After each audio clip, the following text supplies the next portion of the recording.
Hey there. How's everybody doing? It's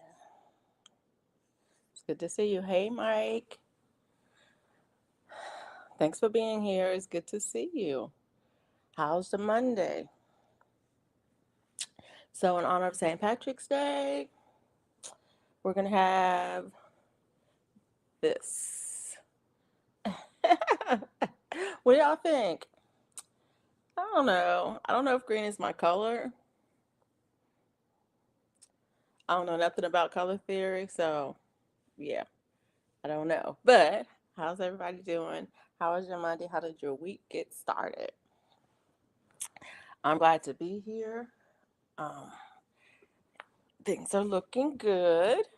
Things are looking good, and I'm glad to be here.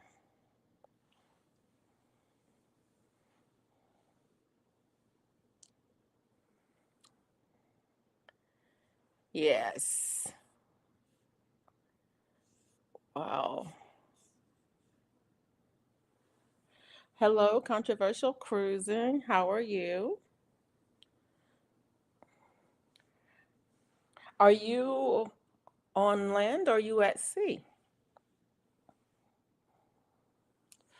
I don't have anything scheduled until August, and we're going to Alaska in August. Um, but that's the only thing I have scheduled, right? Well, yeah.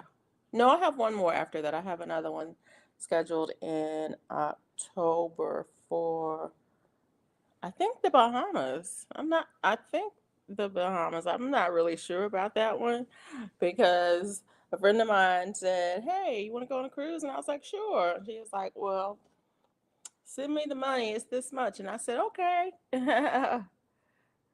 Yeah, I'm excited, kind of excited for Alaska. I get nervous. I have anxiety. And so as the date gets closer, I get more anxiety. And about every little part of the cruise. And so right now, I'm thinking about, okay, where are we flying out of? Where are we flying into? Where are we staying? I haven't made my reservation for the hotels yet. I know I need to. Um, Figure out where we staying when we're there, da da da da da, how we're gonna get to the cruise terminal. So those things, and then I'm also stressing over like all of my confirmations and everything. Are my confirmations good? Is everything good? Has anything changed? Da da da. This kind of da da. Blah. Anyways, so yeah, I have anxiety, and as it the closer we get to it, the more I have. Now, once we're there and walking onto the ship, I'm cool. All the anxiety goes away. I don't really have any anxiety about those kinds of things. Yeah, all of the logistics, but it's not even just logistics. It's little things like, um, what if I forget my meds? How am I going to deal with that? Well, I guess that's the logistics, but it's every little thing. It's like, yeah, every little thing. Like like like even checking my passport. It's like, yeah. So yeah. You seem a great planner. My planning was my job. Actually, my job title was planner. Um, and I'm actually really good at it, but I'm good at it and it stresses me out. How am I put it this way? In my job, I didn't have stress about it. I simply just did it. It's not a big thing. But in my personal life, it stresses me out because there are other people counting on me to get it right. And even though on my job, I had supervisor and, I work, basically for taxpayers. And so the public had a say in it, da da da. In my job, I just counted on doing it right. If I follow all the steps, if I follow all the regs, if I follow all all of the things, then that's my whole defense. If you come at me and it's like, oh no, I followed the rules, I followed step, show me where show me where I didn't follow a rule. But in my real life, you can't do that like with your family. You can't say, oh, I followed all the rules. I did everything right. They're like, they still gonna be so that part. Um, so there's that. And it's also that way even in real life with you like say you make a reservation at Airbnb and you get there and there's a problem. You can't say I followed all the rules. Now I need you to fix this. You gotta communicate and negotiate and all of those things. So, anyways, um, but I don't know. I just that is who I am. But I know that I will be able to let it go. So in the moment, I'm always good. It's always good. And so I just wait till I get to that moment.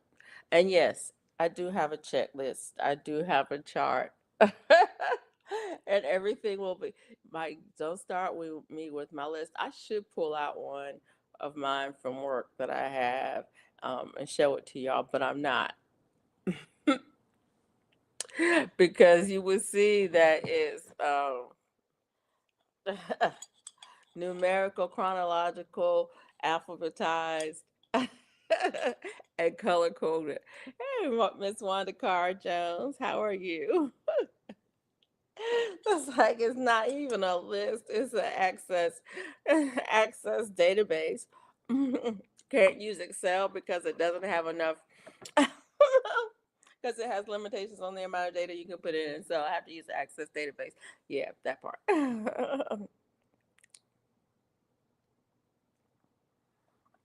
Hey, Rudy, how are you? How is your day going? Y'all like my hair? What is wrong with this screen? I don't know why it's doing this. My screen keeps going dim. I don't know what it's doing. Anyways, y'all like my hair? Um, a special thank you to Best Yet Journey, Lydia, Best Yet Journey for the hair. She's sponsoring this live tonight. My friend Lydia, she donated the hair to the cause. The hair is especially for Mike Sam. No, the hair is especially for live streams. That's the main purpose.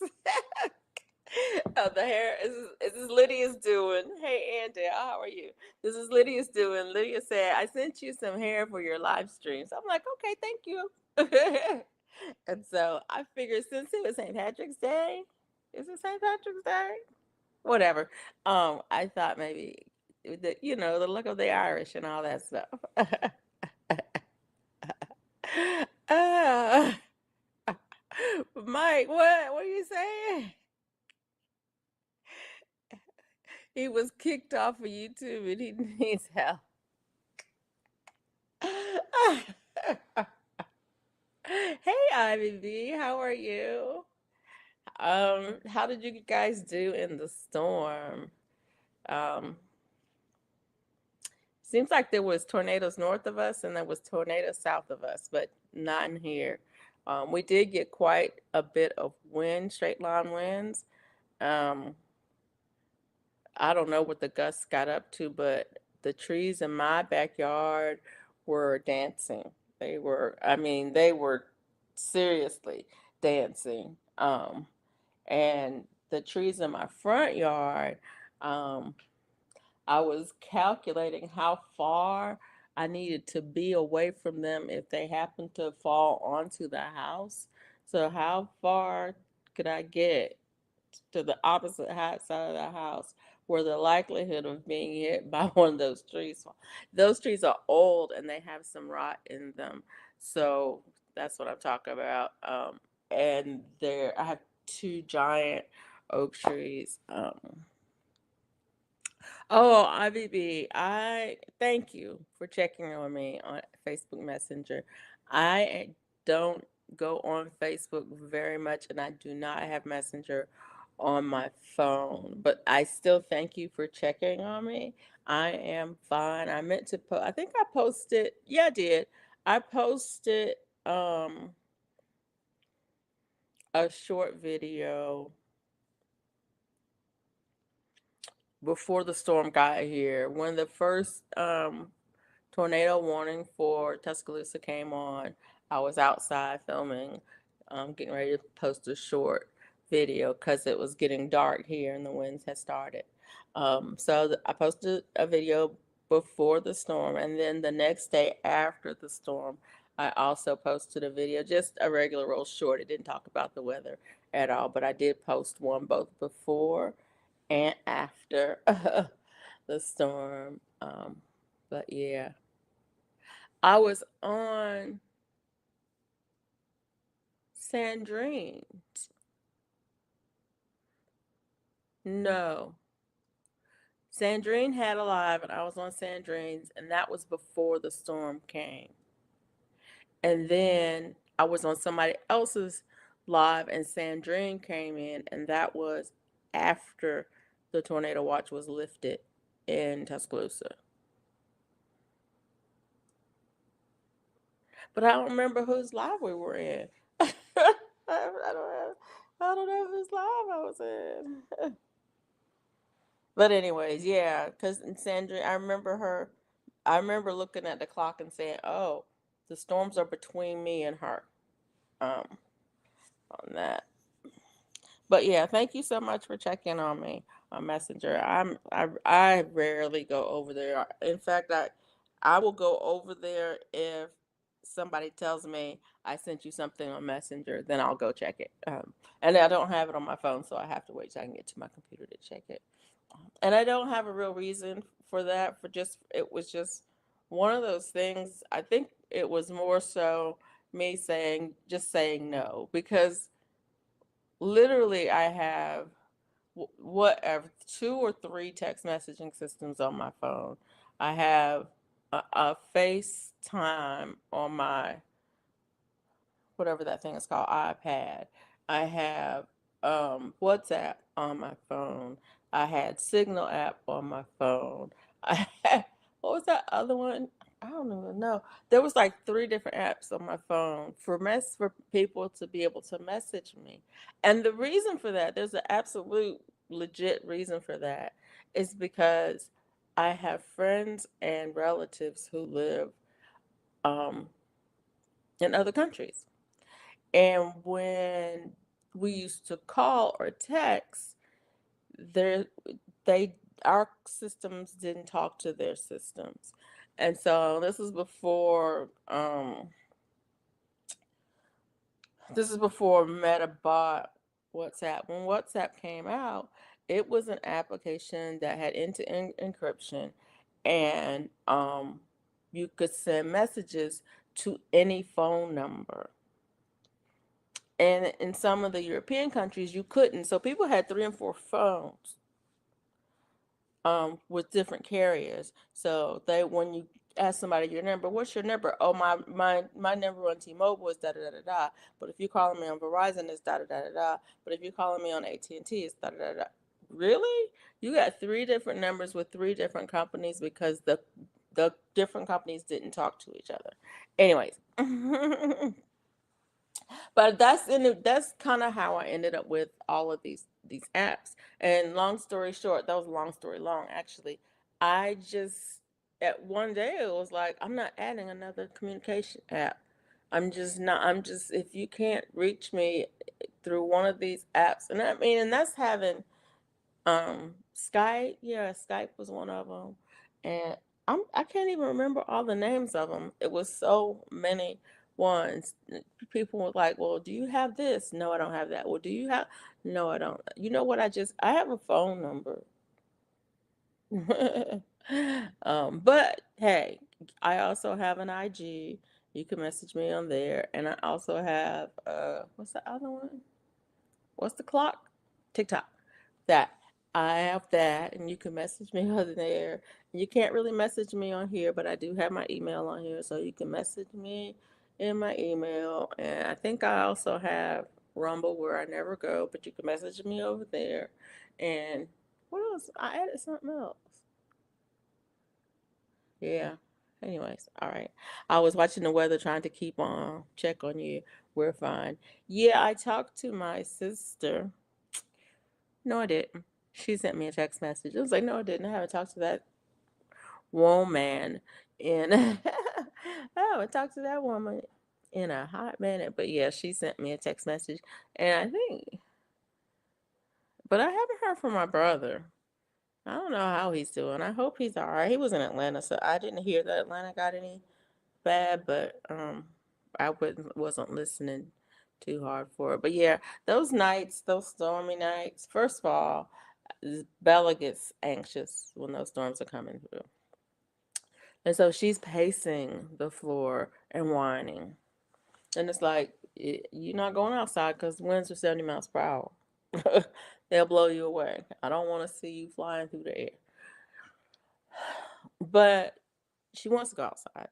But she doesn't want to go outside because this weather is acting crazy. Anyways, yeah, those are weird nights. And then we're usually watching the weather either on television or online, where they live stream the local weather live streams throughout if there's a storm until it gets out of our county.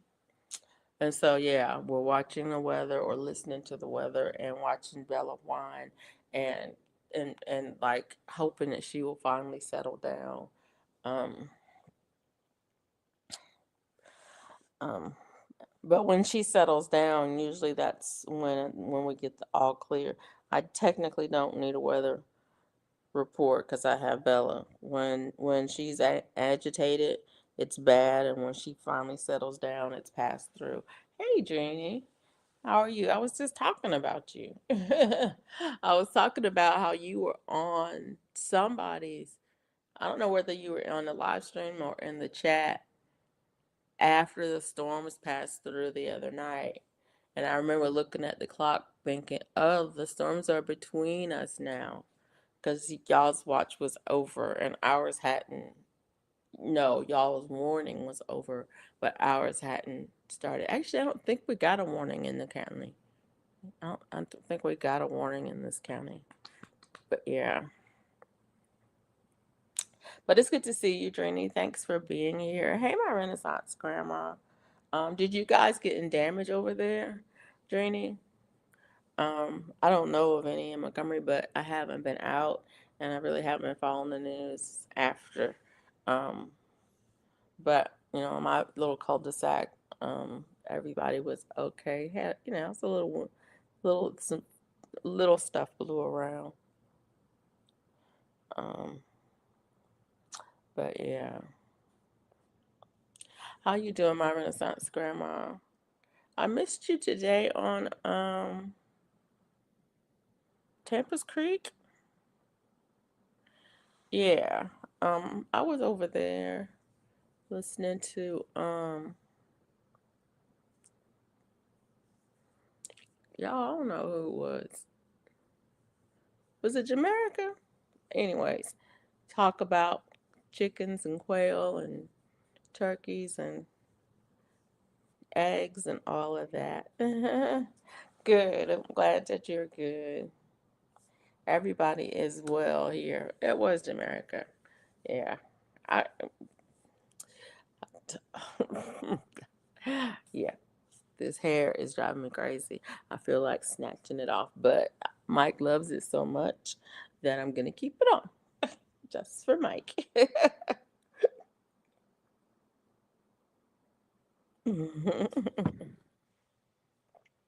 What's in your cup? What's on your hook?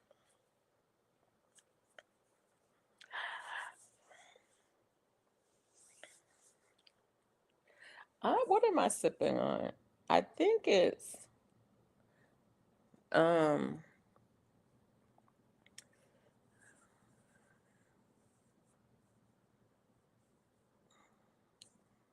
ginger and lemongrass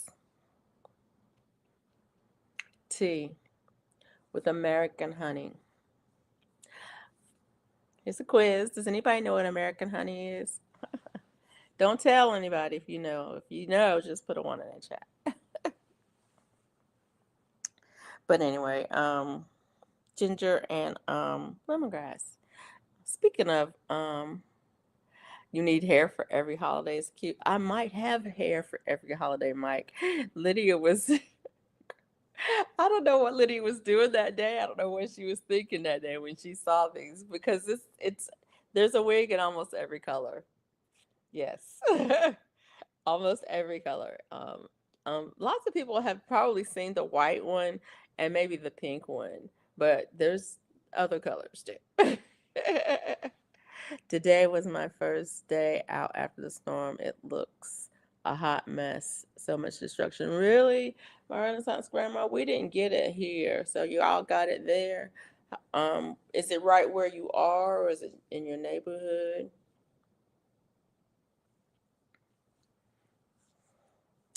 Yeah, it my neighbors and I were out um talking um before the storm. We were, just saying um how these kind of windstorms are so um what is the word? Diametrical. Diametrically opposed, I think is the right word. Okay, Mike. In that there's the that continuum between you're going to get nothing and you're going to be totally destroyed and somewhere in between, and you have to plan for somewhere in between and totally destroyed because it may be different. Like totally destroyed, you don't have to move anything. you know you don't have to do anything because everything is going to be tore up anyway, so you don't have to tie down anything or reinforce anything or nothing.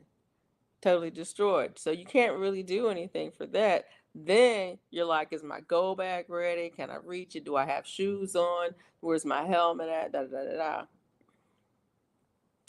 But everything in between is, oh, okay, I got that wood over there. I need to make sure that's cleaned up, and I've got that over there. That's cleaned up, and I need to make sure made sure I got water. Da da da. Anyways, I'm in the weeds again. But there's a planning. There's a set of planning that you do for where somewhere in between, and that requires action on your part. And but the chances are you're going to be at the nothing happens.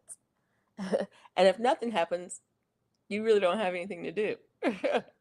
So, I mean, that's the only scenario where you don't have anything to do, but you can never plan for that. Hey, Jessica, did y'all follow, any of y'all follow that at all? Because it just seems like random rambling to me. Random, random rambling, whatever. Sometimes I crack myself up. Honestly, I do. I want to start talking about that. But anyway, I'm Renaissance Grandma. I hope that you guys have everything that you need. If you need anything, please reach out. My email is somewhere. Um, let's see if I can get my email up. You got my email, but my email um is scrolling on the bottom. But please, if you need anything at all, please reach out.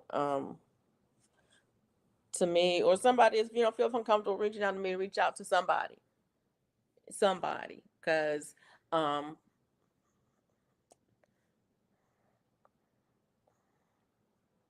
yeah, because we're there for you. That part. Less than a mile away. Wow. Yeah, it was the y'all, let me, can y'all hold for just a second? I think I'm cooking. Let me go check and see if I turn that chicken off.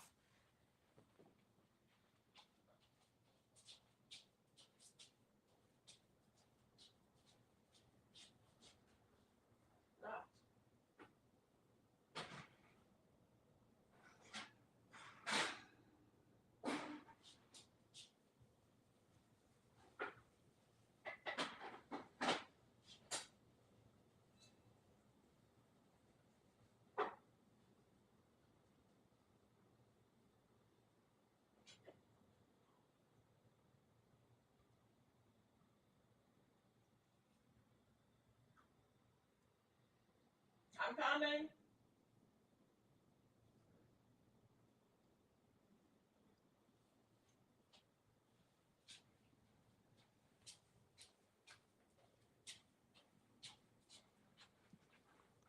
Y'all.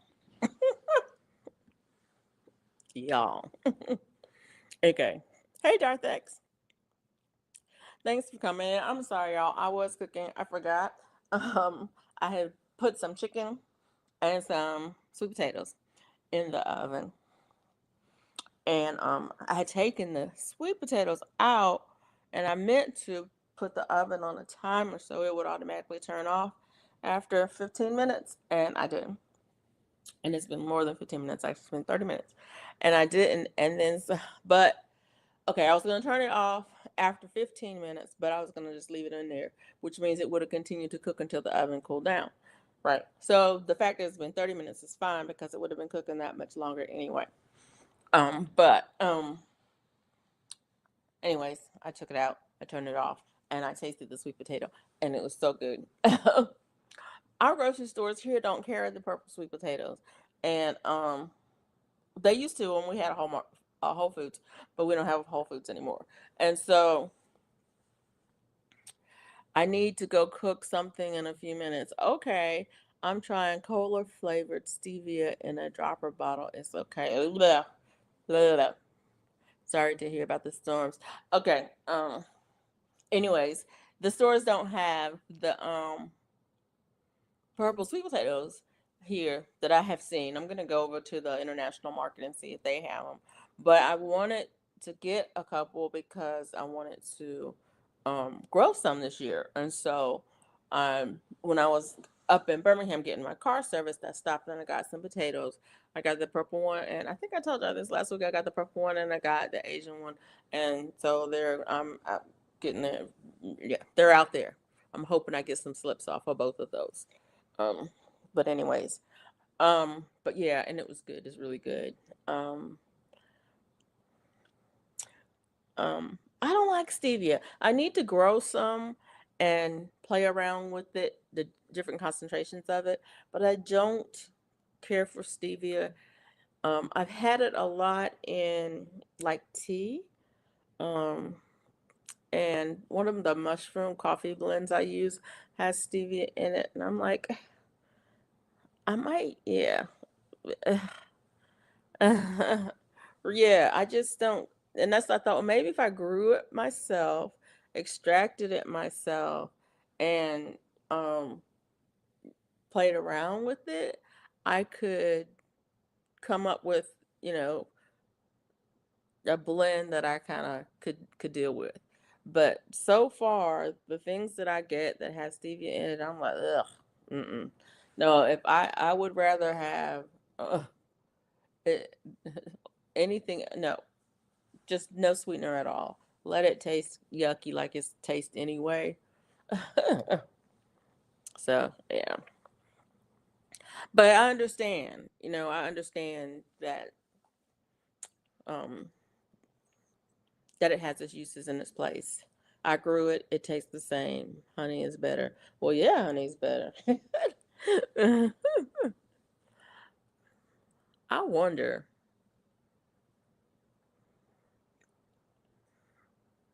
I don't know.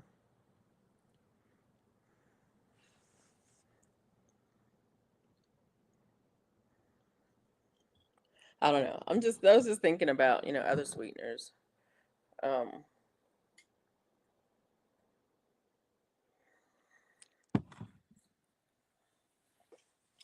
but yeah, honey is better. Thanks. I wasn't ignoring you. I was doing nightly castor oil massage in your hands a few reasons. Oh yeah, no problem. Look, I understand people come and go in the chat, and so that by the time I get around to a comment, they may be already gone. Um, I also understand that people are doing things. If I'm watching a live stream, I'm more than likely I am doing something. I'm working on something, trying to get some things accomplished. So I'm not right there at the keyboard the whole time. So I understand. But yeah. if you need anything, please don't hesitate to reach out. Um, my email's there, and um, yeah, yeah. Uh, so I've been crocheting a little bit. Okay, so yeah, I was going to talk about the today. We're going to talk about a little bit about how your week went last week, and what your plans are for this week. Yeah, how did last week go, and what are your plans for this week? Did you accomplish something last week that gets you one step closer to your goal that you set for yourself for this year? I'm trying to think what I accomplished. I mowed.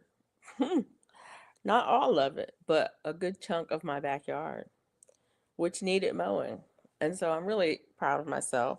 Normally, this time of year, I have lawn service that comes and does my yard for me. But when he called and said that he wanted to come, it was not a good day for me. And I said, no, I'll see you in 2 weeks. He was like, okay, I'll see you in 2 weeks. But I can't go 2 weeks without my yard getting mowed. So I said, I'll mow it. I'll just, if it takes me 3 days to get it done, it'll take me 3 days to get it done, but but, and so, yeah, I've worked on it really just one day this week. I worked on it one day last week, but yeah, but I got most of the backyard mowed. I got all of the backyard trimmed out. Um, so yeah, I was out, what I say, I was out mowing in my orchard yesterday. In my orchard yesterday, I was out mowing. I'm so silly sometimes. But yeah, so I got that done, and that's big for me because um, I feel like I've accomplished something when I do that, and so that was nice. Um, what else did I do? Oh yeah, I did. I made a pile. I made a burn pile. I stacked up all of the trimmings from when was when I was pruning. I piled most of it. Some of it I've just put in the dumpster, but most of it I've piled up in such a way that it will continue to dry. Um, so I have a burn pile, and I'm looking forward to burning it. What else did I do? Oh, I did a couple of short videos this week, so I'm proud of that. Got a couple out this week. I made them, yeah, over the last week or so. But yeah, got a couple of those done. I have a couple more um that are ready to go out. I've uploaded them, but I just haven't set them to public yet. So yeah, that's good. I haven't made a long form video, but that's coming. That's also coming. Hey, Darth X. Oh, I already spoke to you. Mike is just catching up. Thanks, Mike. I do something almost every day: vacuum sealing, dropping seeds indoors, hydroponics, getting soil ready for outdoors while working on orders. Yeah. And you have to. That's why we set long term goals and figure out the small steps. And you do some every day. You do some every day. Stevia is good in lemonade. Mm-mm. It ain't lemonade if it's got stevia in it. It's something else. I'm trying to think of what else I did. Oh, yeah, I did drop some seeds. I need to make a little short video of that. I dropped some seeds the other day. Lemon balm, and I was gonna do chamomile, but I didn't. I did purple coneflower. I don't know if it's gonna come up, either one of them, but I did drop some seeds. Let me see. What else did I do this week? Oh, my hydroponics. I need to make a video about that too because I have a ton of those geranium kissed tomatoes that are ready to pick. I have a ton of those. I need to split that red clover up and put some of it outside because it's way too much for that little bitty thing. Yeah, that part. And I think it will transplant well. I think. I don't know. Has anybody ever done that? Need to mask the dirt, butter, taste of dry. Fresh is better, like in tea. Oh. And see, I think I would like that in tea. Yeah. Trying to think. I don't know. I did a bunch of stuff this week, but did I go out? I don't know if did I go out? Yes. No. Yes, I did go out. I was like, yes, no, yes. So I did. I got out of the house. That's a plus for me. I don't get out every week, and I try, even though I try to get out every week. I'm really a hermit. Didn't y'all know that? I am. And but I do try to get out every week. I did get out last week. Went to the post office and CVS, I believe. Yes, yes, yes, yes, yes. Um, there's that. Okay. So good, good. So yeah, I did get some things accomplished last week. Um, I think I made a hat. I think I made a hat last week. I think I had to, yeah. Okay, I need to write some stuff down because I just came up with three shorts that I need to do. um, oh, that one's done already. I just need to post that one. I did. I made a hat and I did a short video. So I need to upload that. No, yeah, I need to upload that short. That's right. It's like, but yeah. And I've been working on this blanket. Um, I can show you a little bit of it. Y'all have seen this part of it. And so now I'm on color number 1, 2, 3, 4, 5, which is the gray right here. And the square is almost complete. So it's going to be probably a good maybe 18, 20 inches, the full square. Yeah, because it's still got, that's 1, 2, 3, 4, 5. There's still two more colors to go. I'm definitely a hermit. I go out about 3 times a month. Yeah,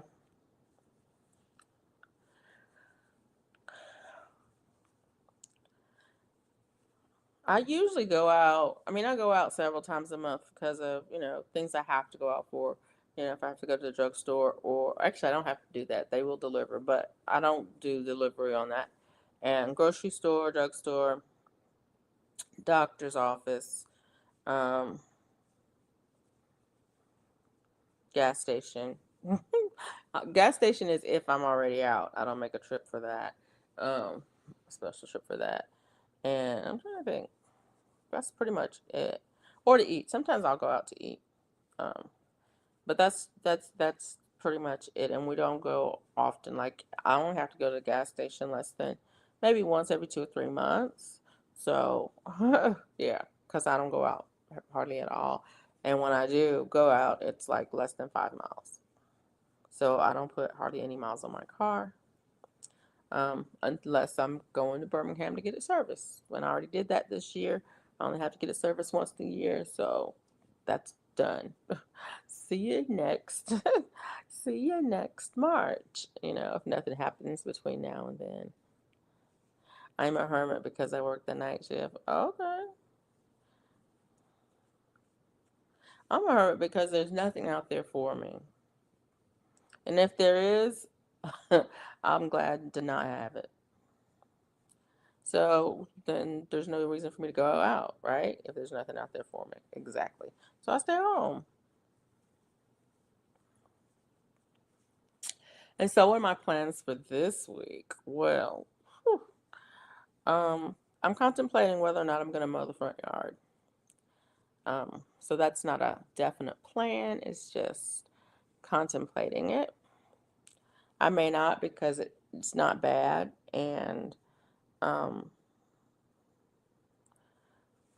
I mean it could use cutting, but it's not.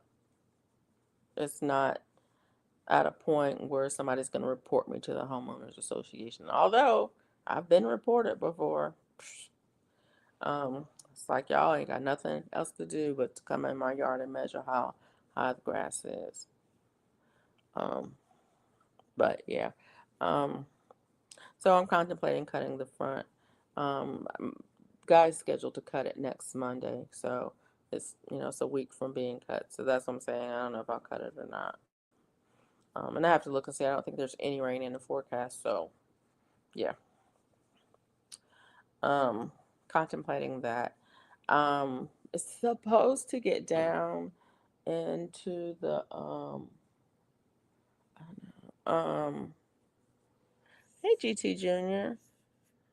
Let's see, let me see, let me see, let me see. It's supposed to get down into the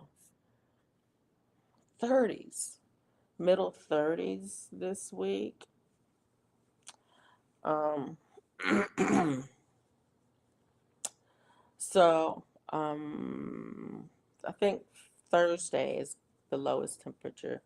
Nightbot's not working. I forgot to go in and see if I needed to reconnect to it.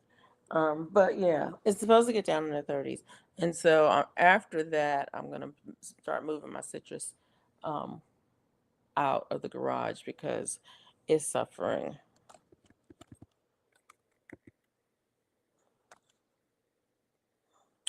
And so um, that's one thing I'm going to do.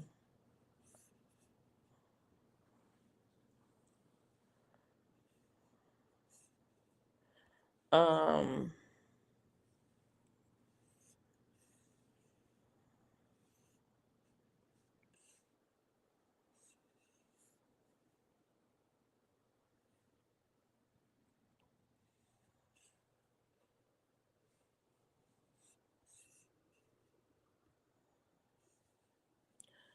what was I saying?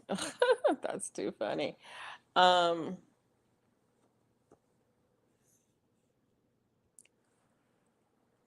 yeah, it's suffering. So, moving the citrus out, um, evaluating them, make sure to see which ones are going to be needed to, I'm going to need to up pot. I'm not going to do it now. I'm going to do it later on in the season, but I need to get the size pots that I need if I don't have them. So I'm looking at them and see which ones are going to need to be up potted this year. Um, I'm gonna drop some more seeds this week. I had lost 5 citrus plants over winter in the house. Bugs came in with them.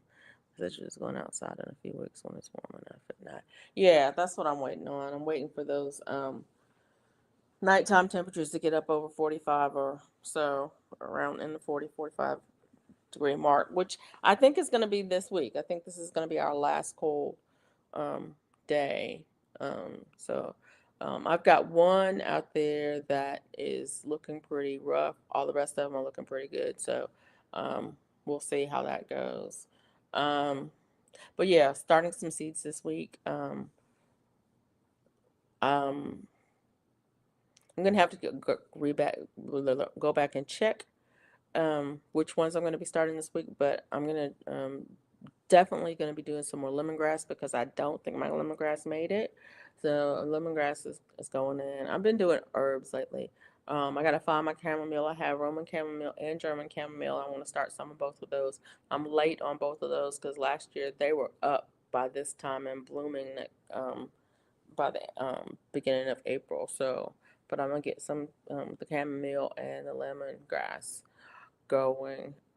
And then as for the regular garden, I haven't done it. I meant to do it before, but I need to get my Jamaican sorrel started. I might do that today. I need to get my Jamaican sorrel started because I have to start that inside. I don't have to start it inside, but I always do start it inside because it definitely needs it warm to germinate, and the ground needs to warm up before I can put it out too as well. So that one, I liked it to have some size when I put it out, so I need to go ahead and get that one started. But yeah, those are just some of the things that I have planned. Those are kind of garden things. I'm going to continue to work on this blanket. I have 10 squares that I made. And so I'm going to try to get those 10 done. I might run out of yarn. And this is the thing about this. I don't have a pattern, so I didn't know how much yarn I was going to need. And the gray is the biggest square. I don't know how much gray that I have. And the other problem with the gray is I picked it up at Joann's, and Joann's is going out of business, and they only have the one. So I doubt if they're restocking. I will go and check and see, because there is a warehouse here. Um, there is a Joann's warehouse about 60 miles away. And so they may continue to restock from the warehouse until they close. So I'll go and check. But yeah, it is not a Joann's brand. It's a brand that's also carried in other places. But I think I will probably pay a premium price to not have to go to Walmart to get it. Isn't that crazy? Yeah, that part is kind of crazy. Because the problem, y'all know, the problem with oh, Nightbot is working. I got it connected. Um, the problem with Walmart is I will go over to Walmart to get yarn, and they won't have it.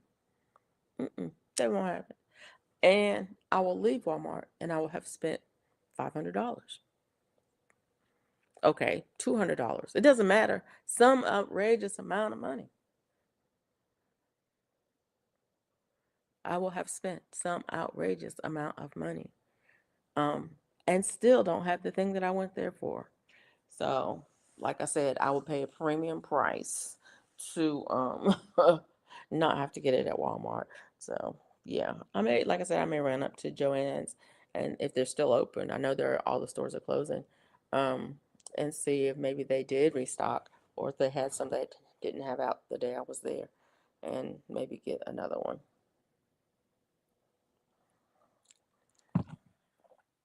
But that is that. I'm trying to think if there's anything else besides working on those squares. Gotta go grocery shopping this week. I said I was gonna go last week. I didn't. I probably won't go this week either if I can find a reason to put it off. And date night. It's not really date night, but my husband and I are doing taxes next Saturday. So there will be wine involved. Because wine makes everything better. Oh, it's butter that makes everything better, isn't it? I'm a good Episcopalian, so it must be wine. It must be wine. Uh-oh, Bella moved. Bella's outside.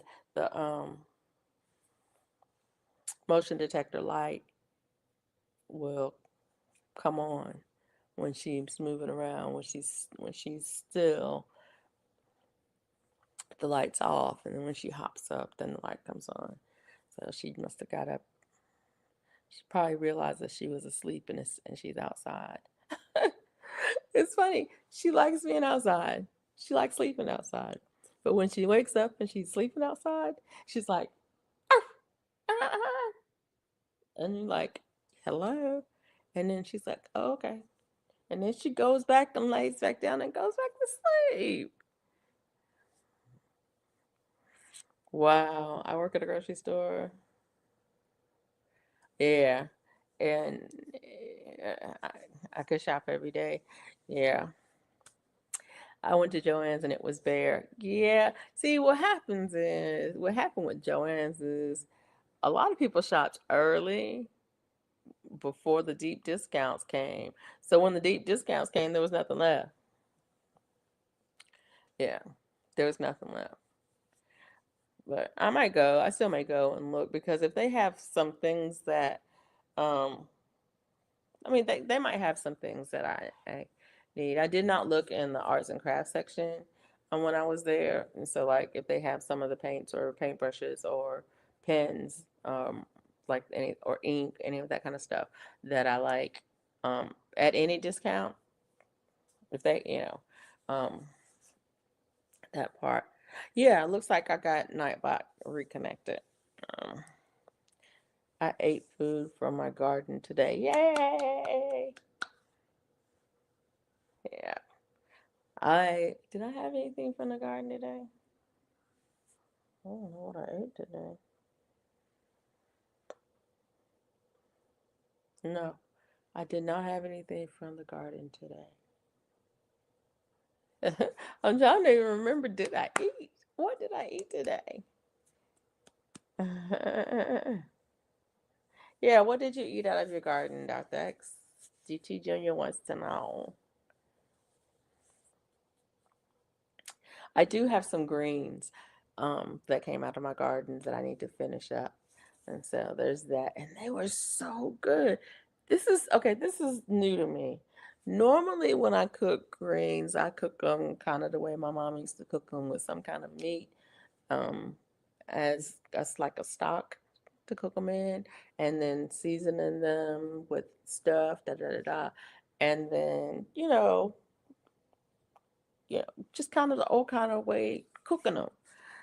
But this time I didn't. I just put a little bit of water in there and a little bit of salt, and that is all. And I kind of cooked them the way I cook cabbage, until they're tender enough, but not really tender. And they were so good. I don't think I ever really knew what a good winter collard is because these were collards that went all the way through the winter time. They were good though. They're really good. And so they're like I said, they have like hardly any seasoning at all, just a little bit of salt. That was it. So a sunchoke. I have radishes. Ooh, and carrots coming up in a few weeks. Very nice. I don't have any carrots out there. I need to plant some because I like having carrots. But I don't have. If I do carrots, I have to sift some soil and I have to mix it.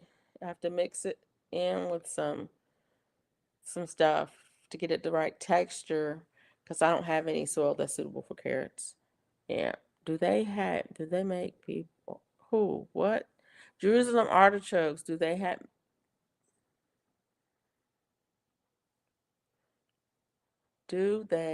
make people have more gas?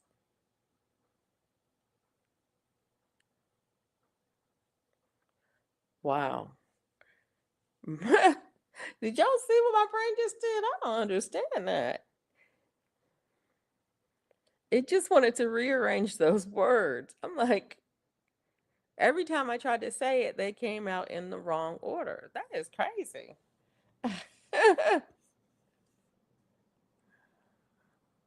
That they can't. That's fine, GT Junior. We understand what you were asking. It's possible to only if you eat, but only if you eat small. Like, you should be fine. Yeah, don't eat a whole lot. Any vegetable can do that. There you go, my Renaissance grandma. She got you. Uh, uh, true, true. But I think any vegetable can do that. Um, it's because the gas is a function of your body breaking down the food, and so when your body works hard to break down the food, um, you know, anything that's like high fiber or anything like that can cause you to, when it's trying to break down something that's not really something that's going to be broken down. Yeah, that part.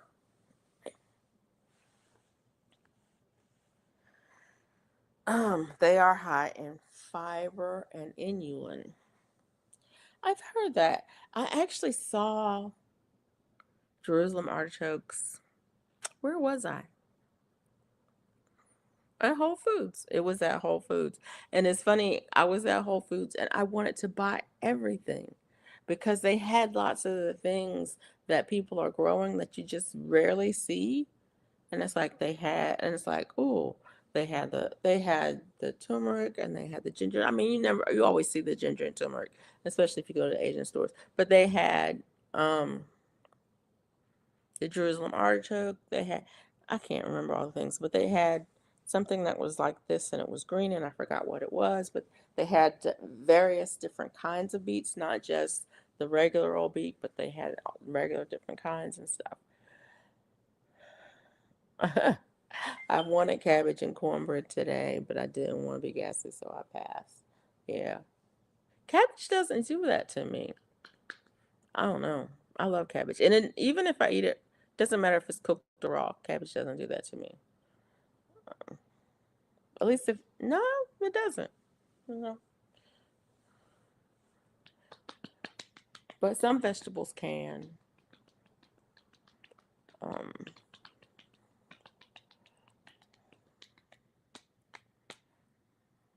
I was wondering if there is some way of cooking them that will prevent that, or some way of seasoning them or eating them with a certain thing that would help to prevent that, or at least alleviate it in some way. I don't know. I was just wondering about that. It's cold, y'all. This weather makes me kind of crazy because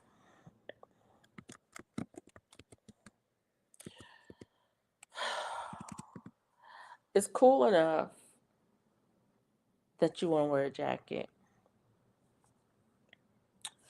but it's warm enough that you don't want the air conditioner on. Mhm. Oh, wait a minute. It's cool enough that you don't want the air conditioner on, and but you want to wear a jacket, but it's warm enough that you don't want the heat on.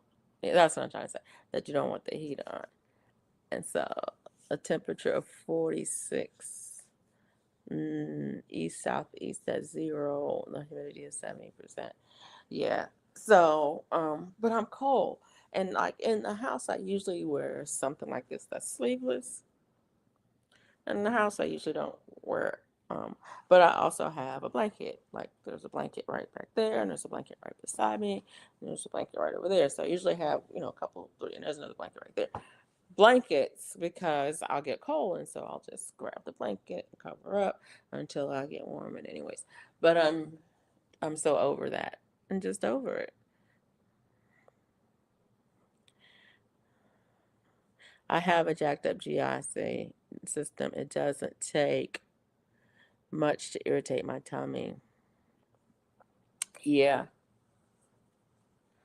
Um, I have more problems with veggies. Um, not okay. Let me sorry. Yeah, with veggies. If I don't eat, if I'm eating low carb, which I normally do, as much as I can. If I'm eating low carb, I usually don't have any tummy upset, any problem whatsoever. But once I start adding the carbs back in, that's when things get a little bit dicey. Like something that would normally wouldn't bother me if I ate that same something with bread, then it's not the bread that's causing the problem, it's the other thing I ate, but it's the other thing in the presence of the bread. And so it's kind of weird that it doesn't bother me as long as I don't eat it with bread. But bread doesn't bother me if I eat it by itself. But if I put the two together, then I have a problem. Yeah. And that's how some of the things go. So it's the same kind of way. Like if I eat um cabbage, um if I eat cabbage, um and a meat, I usually don't have a problem. But if I eat cabbage and meat and a bread, then I usually have a problem. And now I can eat cabbage and potatoes, so it's not the starchiness. I don't understand that. I don't know what that is. So yeah. So I think it's got to be something. It's got to have something to do with the bread.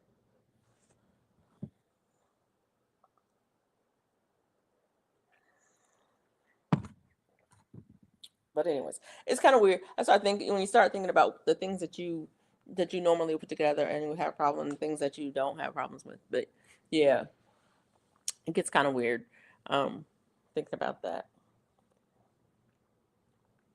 I should go get my sweater and put it on because it's beautiful and it's sitting right over there. But I'm not. If I get up again, I will get it, but I'm not going to get up to get it. Did we talk about your plans for this week? I forgot. I did talk about my plans for this week. I do have some garden plans for this week and some decluttering plans for this week. I want to fill up my trash can, um, the one that goes curbside. I want it full. Actually, I want it over full. Um, I also want to put together a box um, of things to donate. Actually, I have a box that's almost full, but I want to do a bigger box of things to donate so I can get more things out of the house. I'm trying to declutter and get rid of some things. I just got too much junk.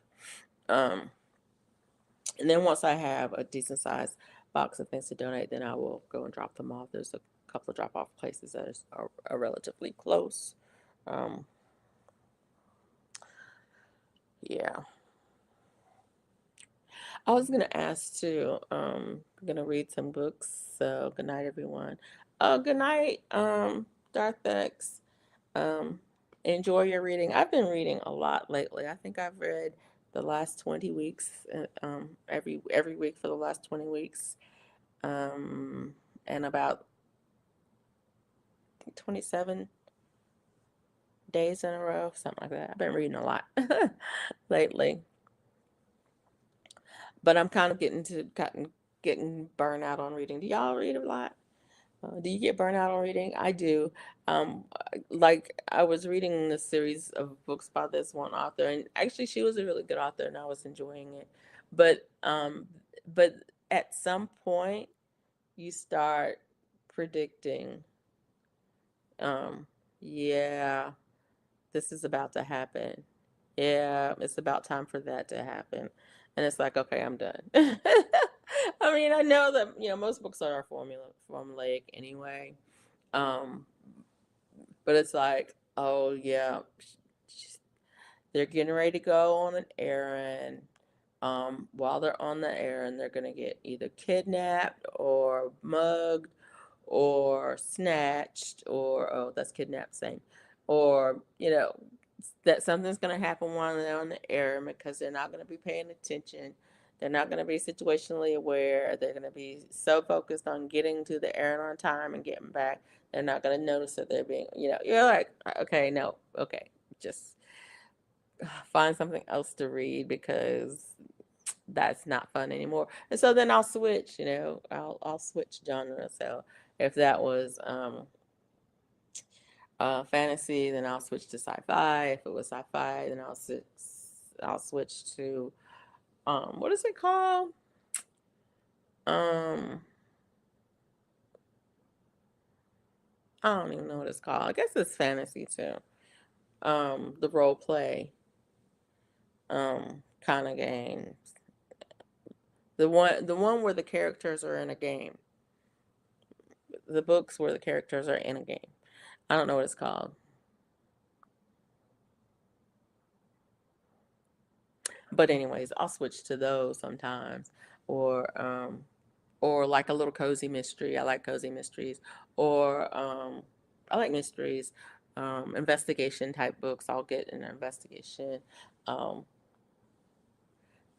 but it's fun when you can get like a paranormal. I'll switch to a paranormal or something. But I'll just switch genre because when you start predicting, um, the the conflict. Not that a conflict is going to show up because that's part of the arc of the story. There has to be a conflict in it. But when you can predict what the conflict is going to be, you've been reading too much of the same kind of story or too much of the same author. It's like, oh no, this is what's going to happen. It's going to be a car accident, and somebody's going to be in a coma, and they're going to have amnesia. Right. Do y'all do that? I'm here sitting here laughing at myself. But do y'all do that when you read? I do. I do that. I think I do it because I also write. And so I'm always evaluating when I'm reading. I'm always evaluating. Um, but anyway, but anyways, what other plans do you guys have for this week? Um, this is a low week for me. I only have one thing on the calendar, and so every other day is going to be free for me, and so it's a low activity week, but it's also going to be a low energy week because when I don't have stuff planned, I will just chill. I will sit. It's like, oh, I have nothing I gotta do today, so yeah, let's play this game. Let's read this book. Where's my crochet? Where's my coloring book? Yeah. That's what I'll do. It'll be a low energy and a low activity week. So that's what it's looking like this week. So unless I plan something, and I might, you never know. I might. There are a couple of errands I want to run. Um, but like I said, they can wait. And so it's not like there's no urgency to it. Earlier this week, I posted a video about are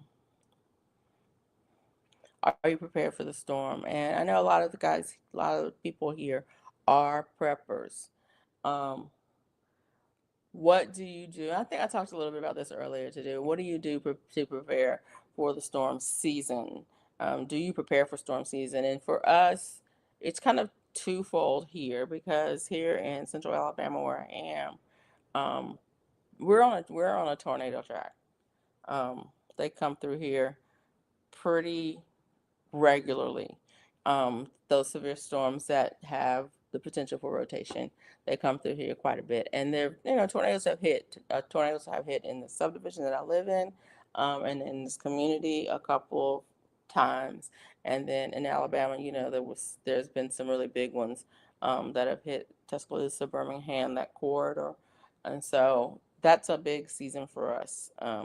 And generally speaking, I think first year I moved here, I think I moved here in June, and it seemed like we kind of have a spring and then a fall tornado season, and then we have hurricane season in between that. Yeah. Um, and then, so those are really the two big kind of um, weather events that we have here. I mean, we do get an ice storm every, 20 years or something like that. Like we got snow here for the first time in 20 years, or something. Um, but those are the bad weather. That's the kind of bad weather that we have here. And so our storms this season is, pretty much the growing season between about March to November, December. So what do you do? How are you prepared? Do you have a go bag? Do you have uh in case the power out bag? Because that's what's one of the biggest things that happens to us during those storms is power outages. Um, in case the power goes out, in case the water is contaminated, because that can happen too. The water can get contaminated. Do you have a scenario in case of water contamination? Um, what do you have? Um, and I tell you, I don't have anything. I mean, I do and I don't. I have a go bag, um, but it's not a big go bag to get me through any period of time or anything like that. It's just if anything were happen, where are my important papers and where's my medicine? That's the two things that I have to have with me wherever I am: my papers, my medicine. Now, when I'm talking papers, I'm just talking um, driver's license, proof of insurance, um,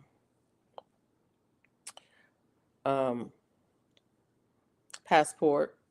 Um, because if somebody um, comes and stops me on the highway and say, "Are you a citizen of the United States?" The only way I can prove that is that I have a passport.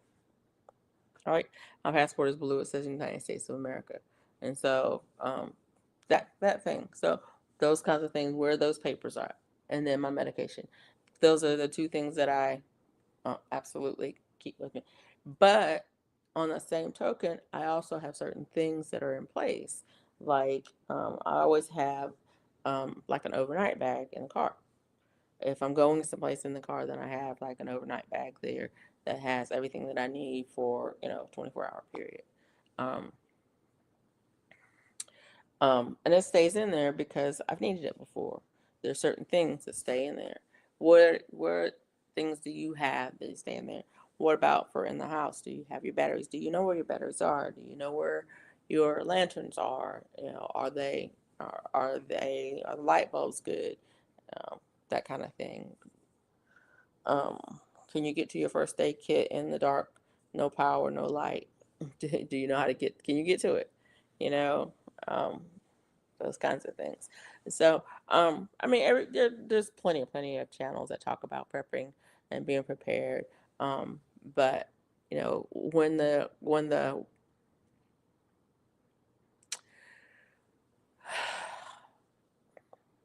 when the wind starts to blow, are you ready? And that's the video that I did. The wind was blowing. The clouds were rolling in. Bella's nose was in the air. She was just like this. And then she was running back and forth with her nose in the air. um, and it's like, are you ready? Yeah. Um, no, I'm never ready. And yeah, I'm as ready as I'm going to be. Um,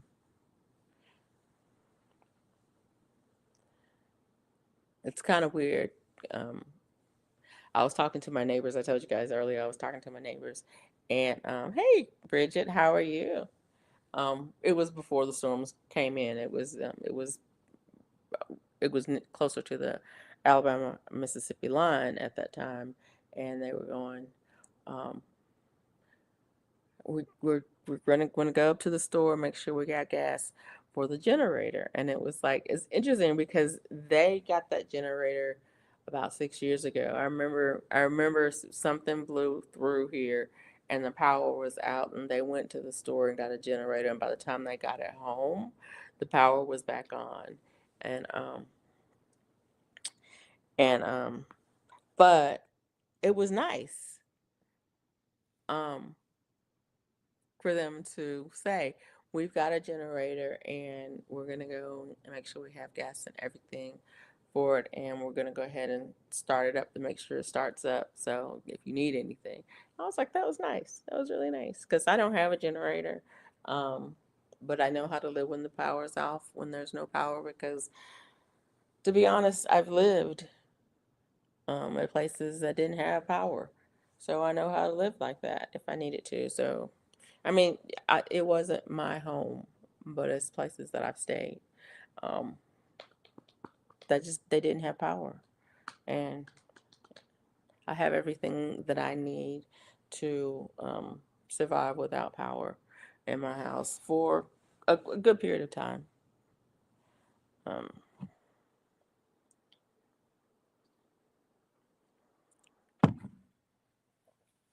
how's your baby, Bridget?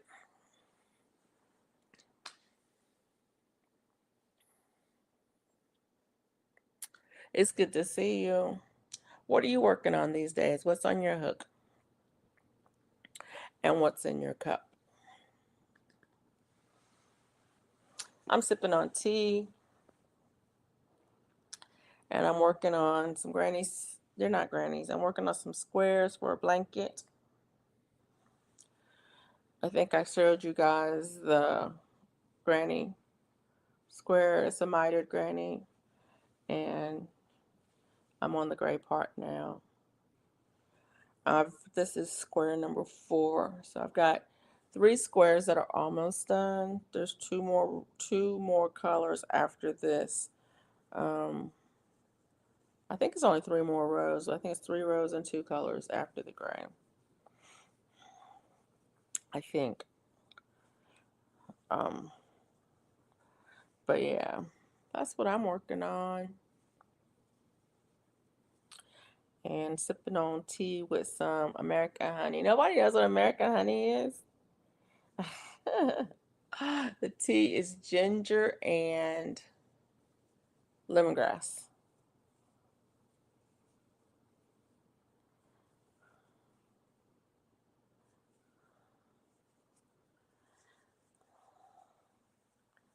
and American honey is for sweetening.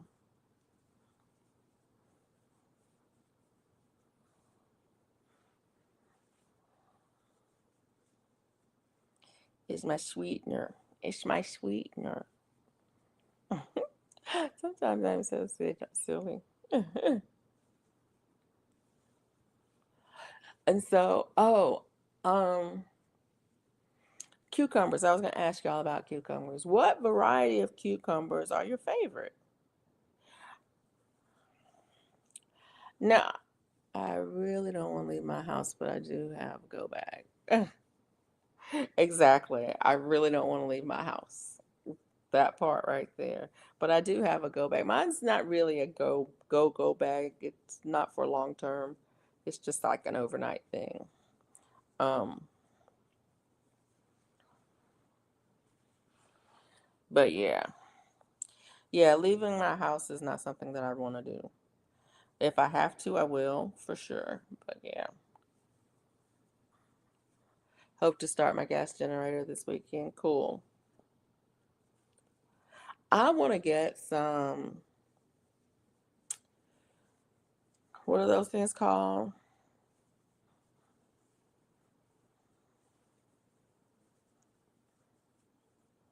I can't think of the word. Sun, sun, solar panels. That part. Cucumbers, the kind that grow. Okay, y'all are being funny, right? All of them are my favorite things. Now you all are just being, yeah, those things. Solar.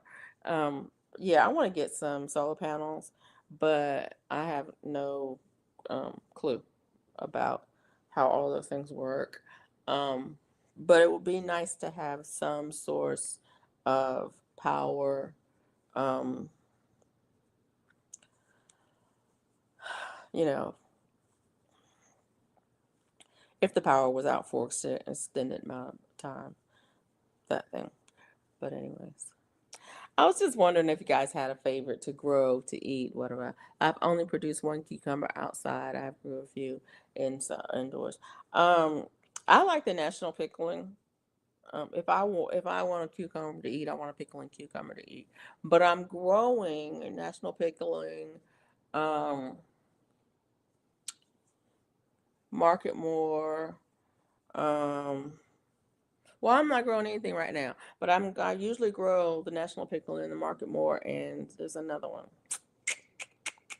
I forget what it's called, but um, somebody was saying the other day, I think it was Broke Farmer, that he liked the, what is it called? Bay Alpha. Shoot, Bay Alpha. Um, I have not tried that one before, and so I was thinking I would see if I could get some seeds for that and try to grow it this year. And I don't know what it's like either. I don't know. I think it might be a thinner skin, kind of like an English, or I don't know. But that's what somebody was saying. So I think I'm gonna try to get some seeds for those and grow some of those this year. But I want to grow a lot of cucumbers this year. Last year I got a few before one of the pests got a hold of it. And so, oh, I forgot I need to be counting. 1, 2, 3, 4, 5, 6. Okay. One more row. So it's 7 rows of this color. Self-pollinated. Yeah. But anyways, I'm gonna see if I can get some seeds for those. Um, but I really don't have a favorite. I don't think. I'm gonna grow what I can grow. I forget what that other one. What's that big one that people have a lot of good luck with. I forget what it's called. It's not the Market More, it's another one. I don't know. I can't remember what it's called. What is that thing called? Oh, where's my phone?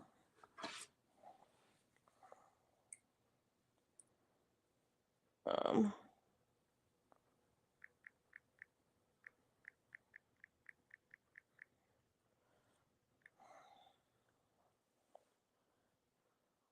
Debate Alpha.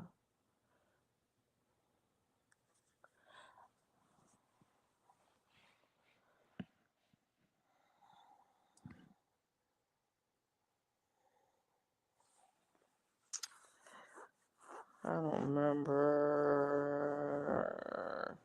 I did grow the.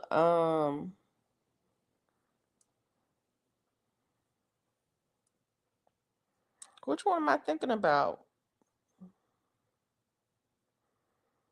I grew the Armenian, and I ain't like it. The Armenian, yeah, I don't like it.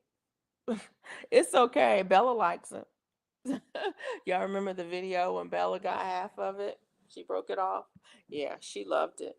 I didn't care for it. The texture, the flavor is good, but the texture is not quite right.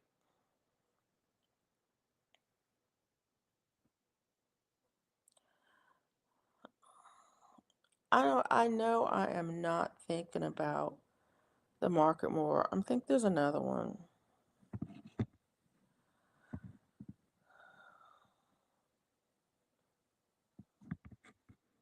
I don't know what it is.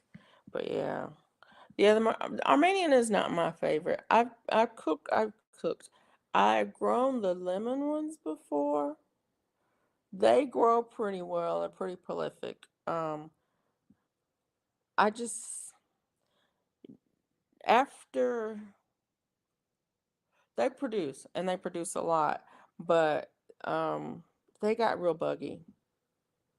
And so I want something that's a little bit more resistant than that. You know? I'm still trying to think of that other one, the name of that other one, so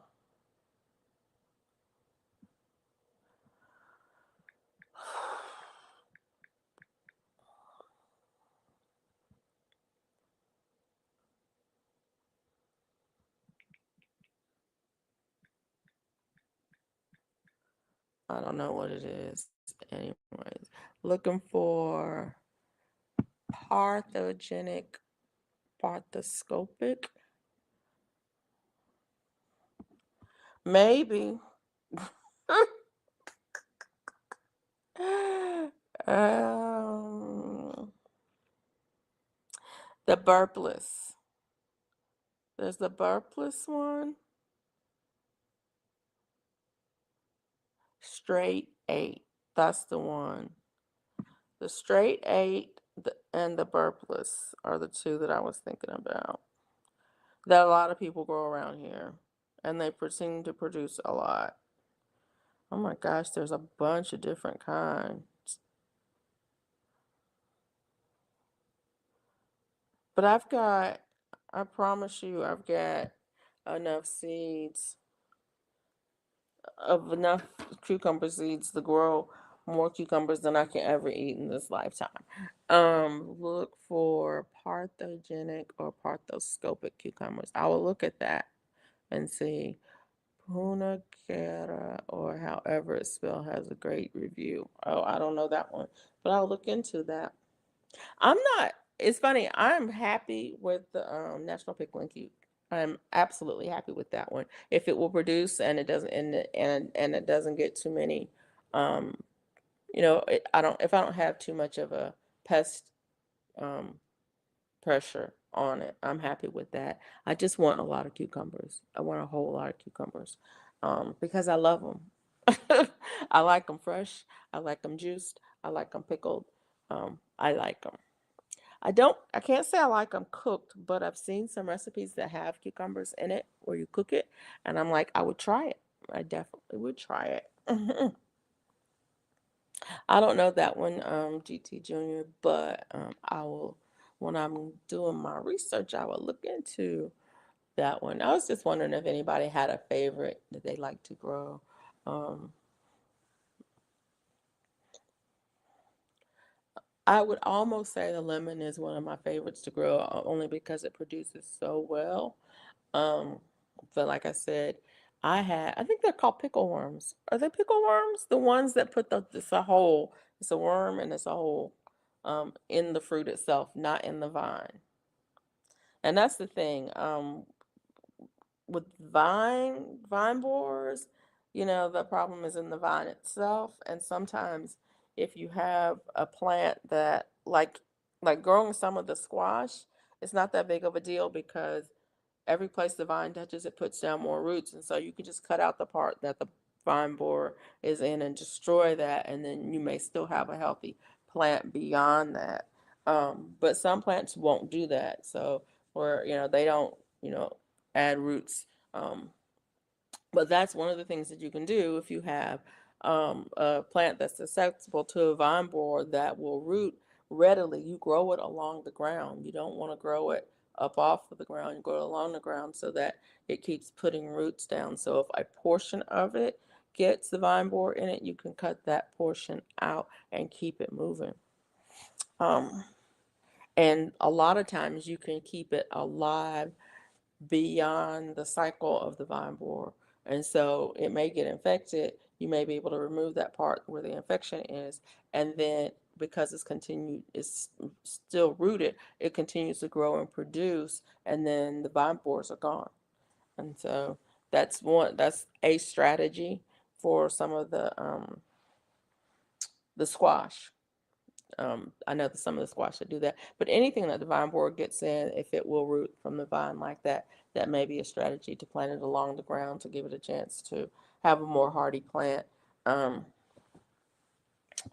and maybe be less susceptible, but or at least maybe outgrow it. Um, thank you. Nightbot is throwing up quite a few of my supporters channels. I need to update my Nightbot so that um, make it a little bit more relevant to because I haven't changed it in a minute. But please check out their channels and see if they have any content that you might be interested in. If you're not interested, no problem. But if you are, then I thank you for going over there and checking them out. That's not what I meant. If you go and check them out, I thank you for going and checking them out. These are people who have supported me in one way or another on my channel. Um,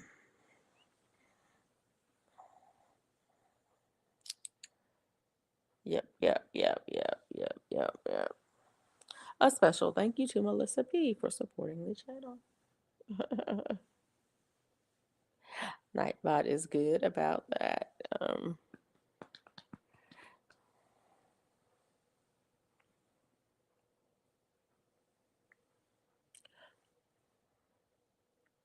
There was something else I wanted to talk about tonight.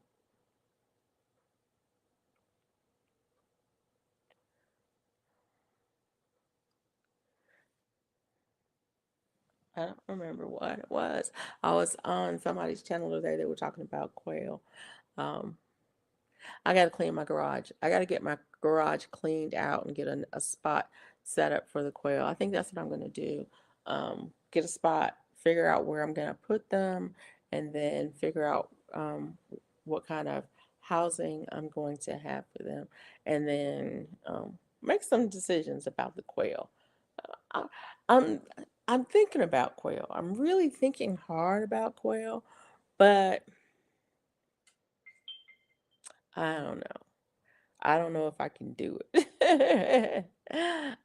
The biggest thing about quail, or any animals for that matter, that I have is it gonna have me tied to the house, or am I gonna have to pay someone to come and check on them if I decide to go away for a week or two? You know,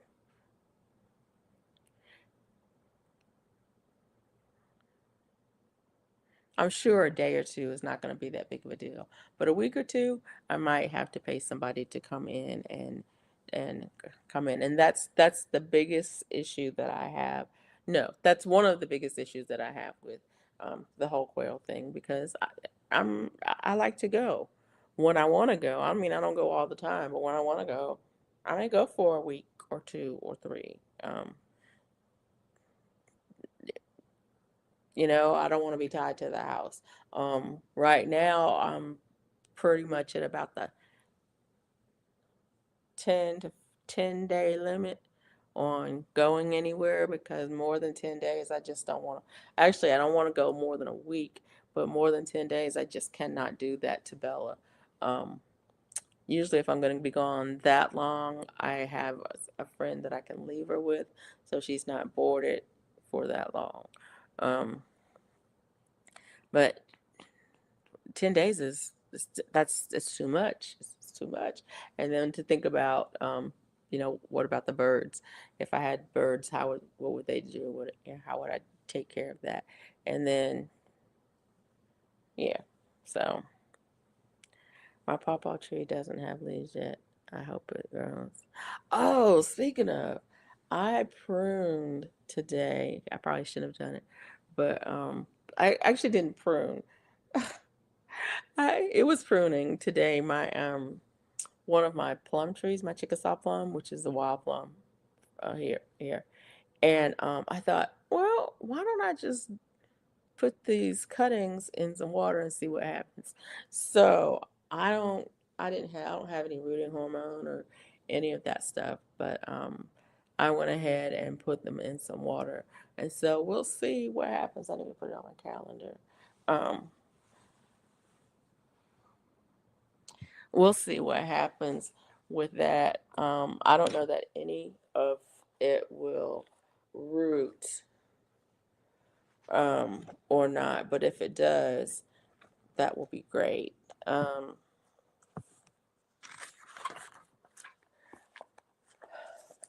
I I decided exactly, but it's all one word. Um,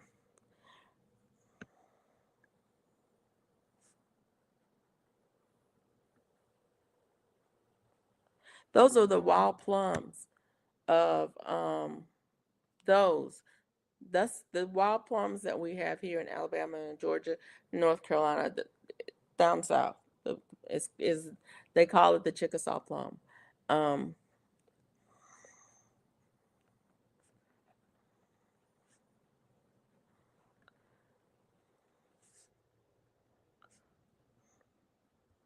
I have two of them, and they have not produced. I've had them.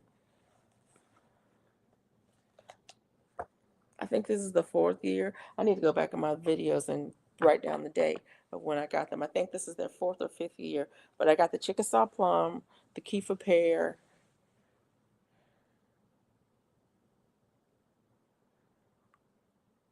Chickasaw plum, and the Kefir pear at the same time.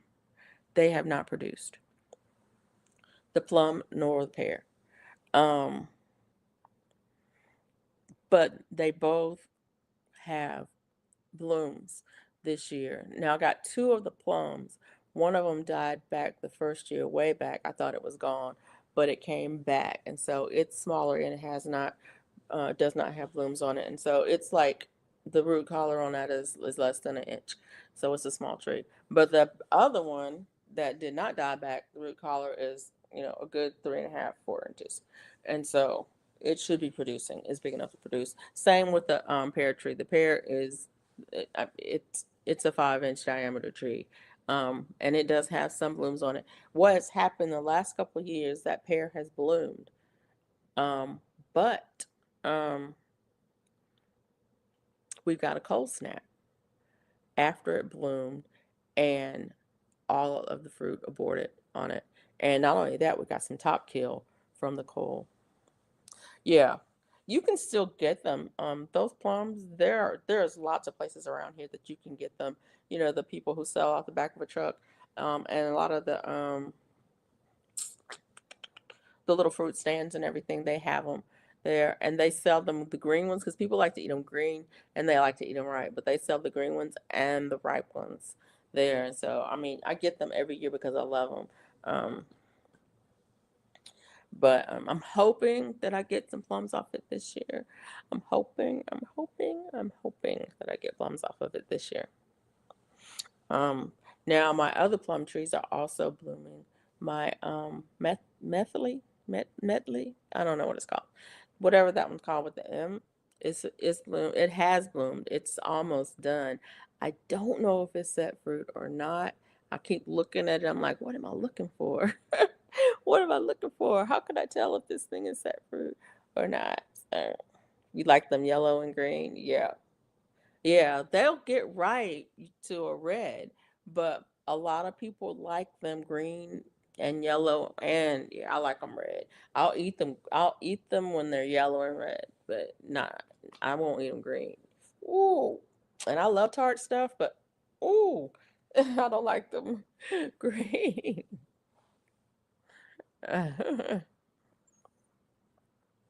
But yeah, um, but things are looking good. I also bought last year. I bought um, the AU, the Auburn University, the AU Rosa, and I bought the AU Rubrum um, last year. I like unripe pears. Now, I like my pears hard and sweet. I don't like them mushy and grainy. I like the hard pears, like the Bosc pear. And I think the Kiefer pear is a hard pear, but they're sweet. They're not tart. They're sweet and hard. Like like nectarines. I prefer nectarines over peaches. I can eat peaches, but I like the bite of a nectarine versus the of a peach. Because good peaches are they're soft and but a good nectarine is y'all really wanted sound effects, didn't you?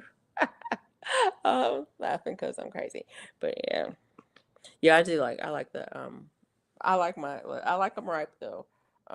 There is a tree. I don't know if I told you guys or not.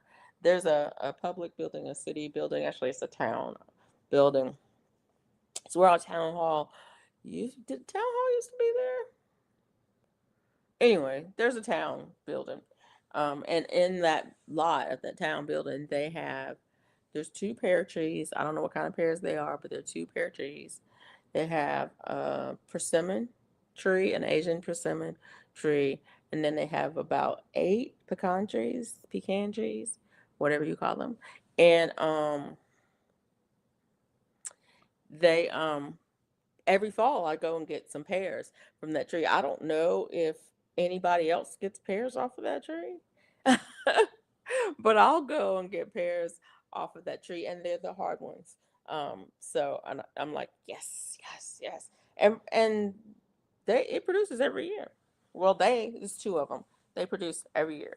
Um, and nobody's ever said anything to me about it when I go there because there's offices there. I mean, there's city offices there. Um, I say city, but it's not city. It's I live outside of the city. It's the town. So yeah. What's the temperature? 43 degrees Fahrenheit, and the wind is blowing from the northwest at 5 miles per hour, and the humidity is 55%. 43. It was about the same temperature as here, huh? I forgot what it was here. It was 40 something. Y'all remember what it was? I don't remember what it was. It's 46 here, 43 there. Okay. I don't remember what it was in Alaska either. Anchorage. Oh, it's 25 degrees. Snow showers with a temperature of 25 degrees. Wow. The wind is blowing from the north at 5 miles per hour. Current humidity is 76%. Okay. So all is right with the world. Everybody's at the temperatures that they're supposed to be at.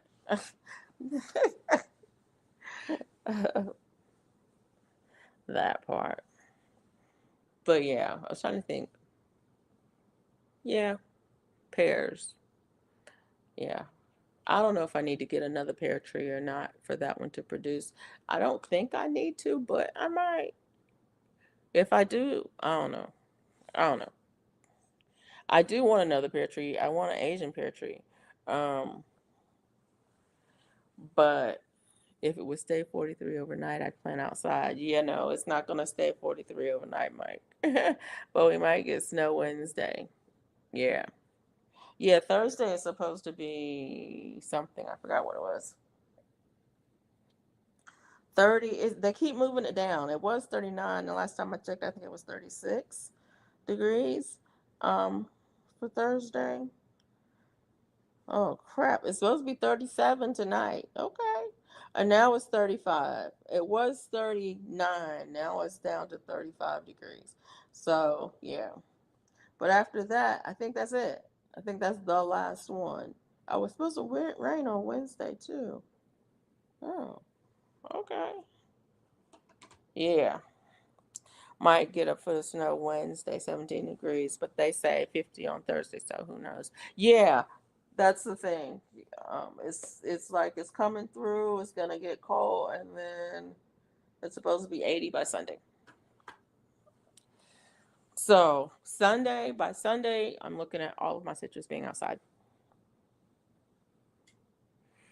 Um, and if it doesn't make it, it doesn't make it, because I'm not gonna be moving it in and out, in and out. It's gonna go out. It's gonna stay out.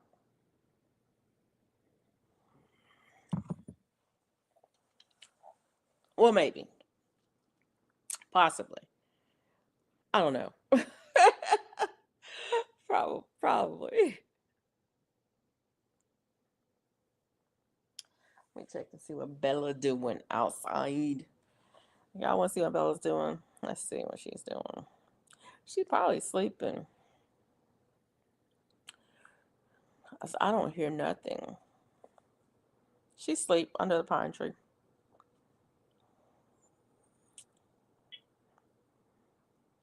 Let me see if I can zoom in on her. Oh,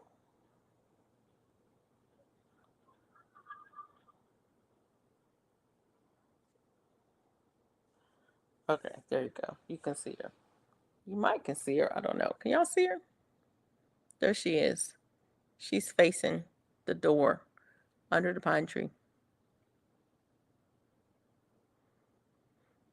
sleeping.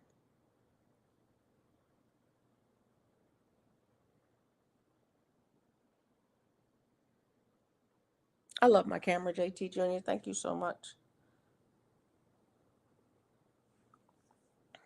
Because I can really zoom in on her. It gets a little pixelated, but not too bad.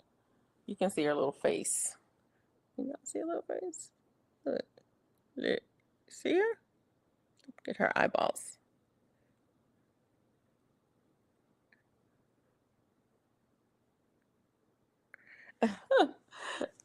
But so, yeah, I can zoom in on her and see what she's doing. She's laying under the pine tree, chilling.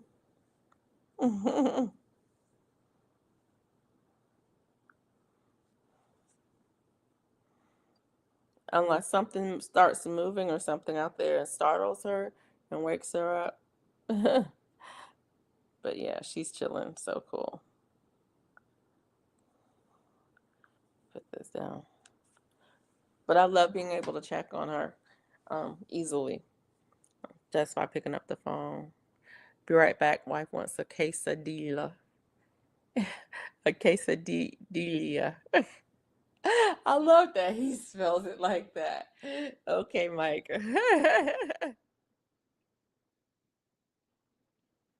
I want a quesadilla too.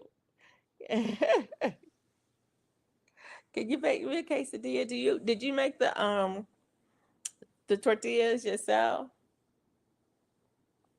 I haven't made them in a long time, but homemade tortillas are so easy to make and they taste so much better. If you have never made them, go online, type in homemade. I do flour, I don't do the corn ones. Homemade flour tortillas. And it's like three or four ingredients that you already have in your house, more than likely. And it doesn't take long to make them. It's not a complicated dough or anything like that. They're not hard at all, and they're so soft and they're fluffy and they taste so good. It's like why am I buying these things in this bag? I mean, the bag ones are convenient. I'm gonna lie, they're convenient. Um, but yeah, the homemade ones are so good. And the funny thing about it is, like anything else, um, like anything else you make at home, you make it and you go, wow, this is good. I didn't know it was supposed to taste like no. It's like, I didn't know it was supposed to taste. I didn't know. It's not the, and you know what? It's not the taste.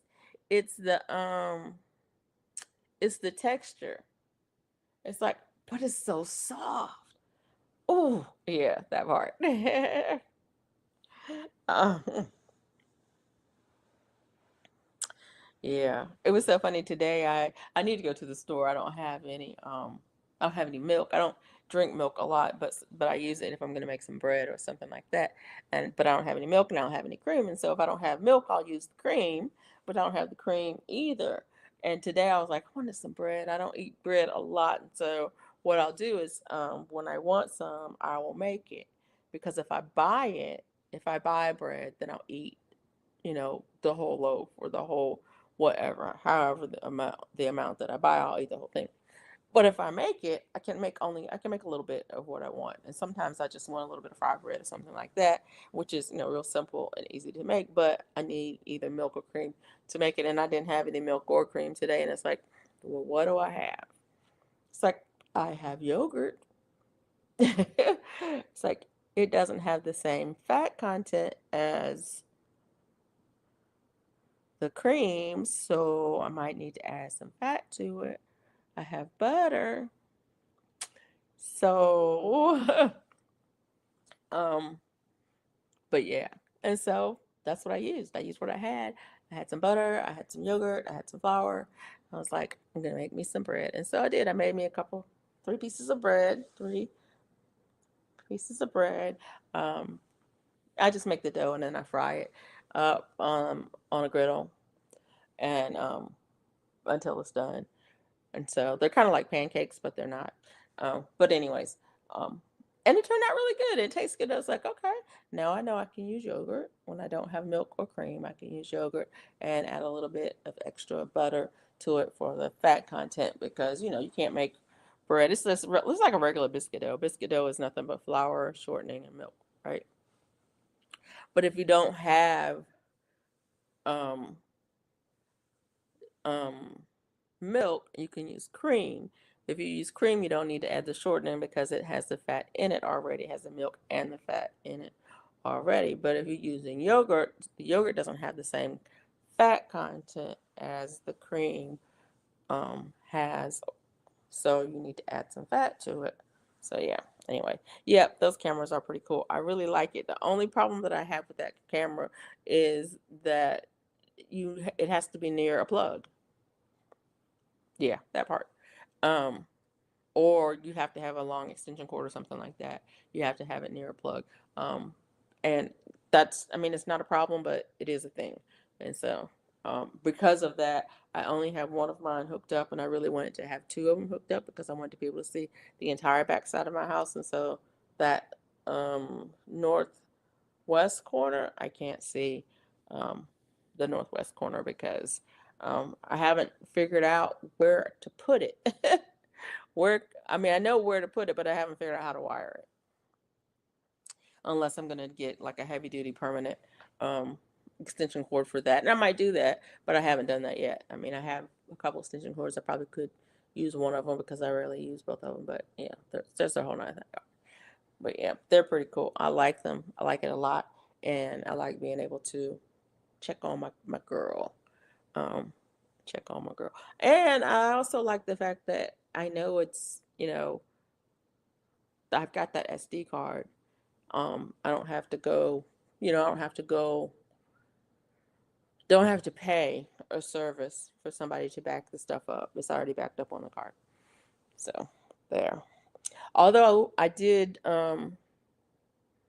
the motion detector off. No, the motion detection off on the camera when the weather got bad because the wind was blowing so hard. It was, once it gets over about 10 miles per hour, the trees are going like this.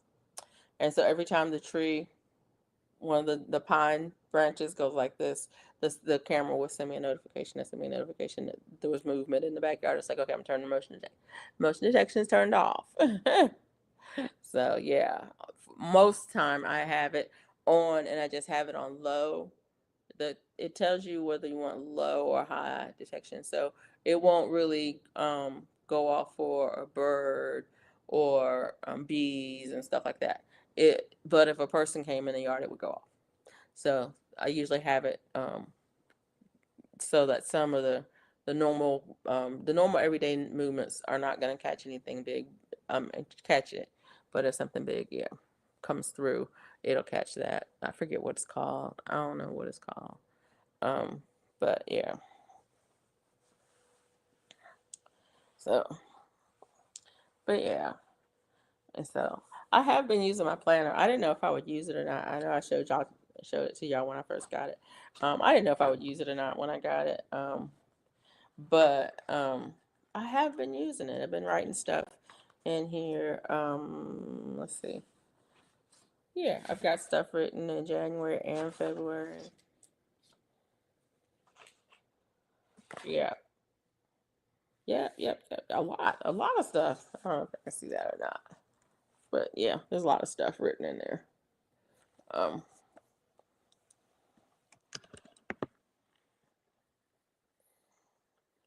um, yeah, we were talking about. I was watching somebody's channel. And we were talking about feed for quail, and the percentages of what you wanted, and if you were going to make your own feed versus buying an already prepared one. And so I got all of those details in here and the percentages and everything from that. I got it when I planted my trees, when I received my trees, when I planted the trees, so I know how long they sat up before they got planted. Got my pruning in here when I pruned everything. So I have a lot of information, really data to come back at the end of the season and see how the season went. You made yourself a half of one. You didn't make me one though. I want one. I want a whole one. Please and thank you. I was asking, did you make the tortillas yourself or not? And have you ever made them? I bet you have, Mike, because you like to cook. Because you like to cook. But yeah, I don't remember. I'm trying to remember who it was. I don't remember who it was. Oh yes, I do. I actually do remember who it was. It was my son's foster father. I don't know. You guys may know that my boys are adopted, and so my oldest was 8.5 months old, I think, when we got him. But he lived with a foster family for that period of time, a single family for most of that time, and his foster father was the first person that I know who was saying, "Have you ever made your own flour tortillas?" No, Mission Low Carb tortillas. Yeah, he said, "Have you Okay, GT Junior, get it done, get it done." But anyway, his foster father asked if we had ever done um the homemade tortillas, and said no. And he was like, "They're so easy to make. You know what? Why don't you, next time you come, let me, and we'll do that. We'll have a taco night or whatever." And so it's kind of cool. That's an interesting situation. I don't know if you guys know much about adoption and how it works, but we adopted through a private agency. Um, I should say, a private agency. It was a private adoption, and so not through the state or anything like that. And when the when children are put into their custody, they have foster families that keep them um, until they're placed, or whatever decision is made.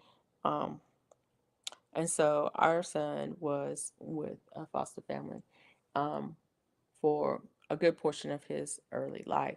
I think he was with, I don't think he was there from birth, but um, within a few weeks from that, he was there. Um, and because he was older, he was almost a year old, not quite, but 8.5 months old. Um, we kind of transitioned with him by spending quite a bit of time with the family um, before we brought him home. So he knew us when he came home. It wasn't like he went home. We went picked him up and he went home with strangers.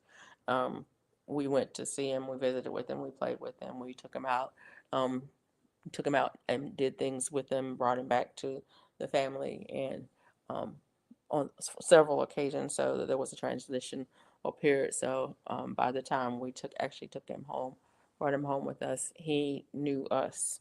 Um, don't get me wrong, it still was traumatic for him, and he still missed his family. He was looking around for his foster mom, well, actually, mostly his foster sister, because she's the one who babied him so much.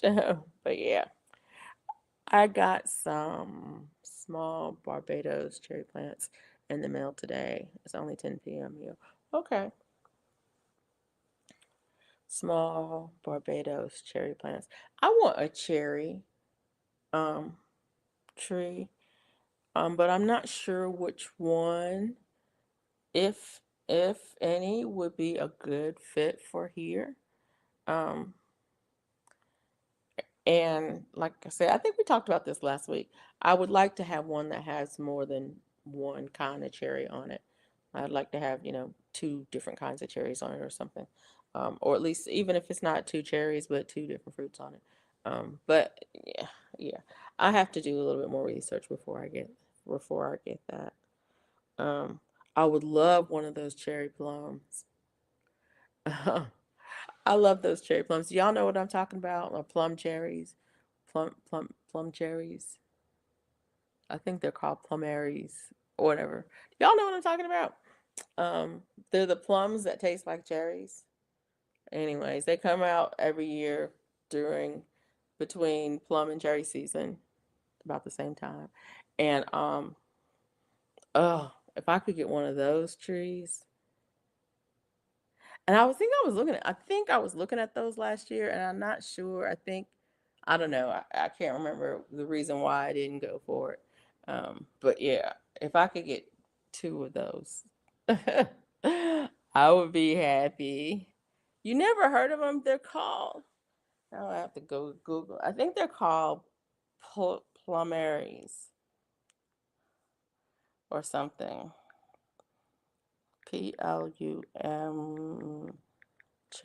Plum cherry tree hybrid.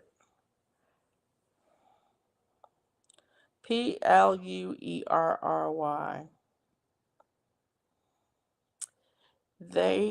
It's a thing. And you can get them at the grocery store certain times of year. I forget what brand has them. They usually come in a bag, like the cherries come in a bag. They usually come in a bag like the cherries come in a bag. And they're plum cherry. And they have the trees. Now, I don't know.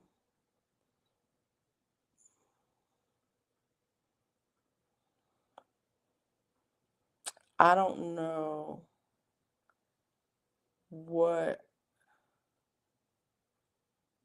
I don't know if the trees are real. You know what I'm saying? I don't know. Sweet Treat Plum Cherry.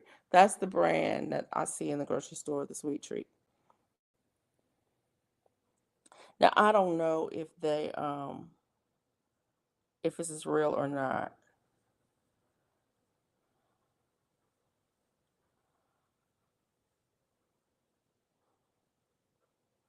I don't know. This is on Etsy.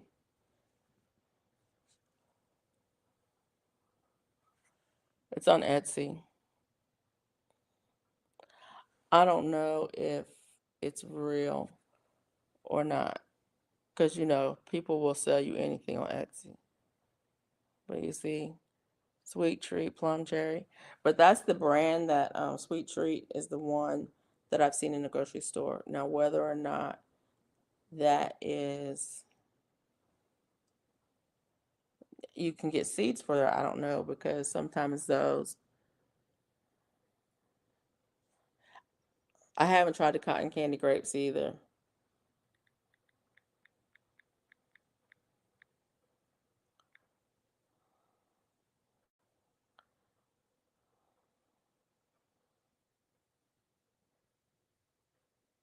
Hmm.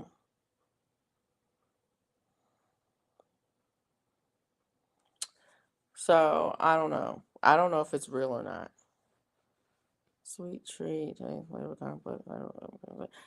It's interspecies hybrid, predominantly plum and cherry, given the sweetness of a cherry. Dave Wilson Nursery. Dave Wilson. This is funny. He's not the same Dave Wilson, or is he?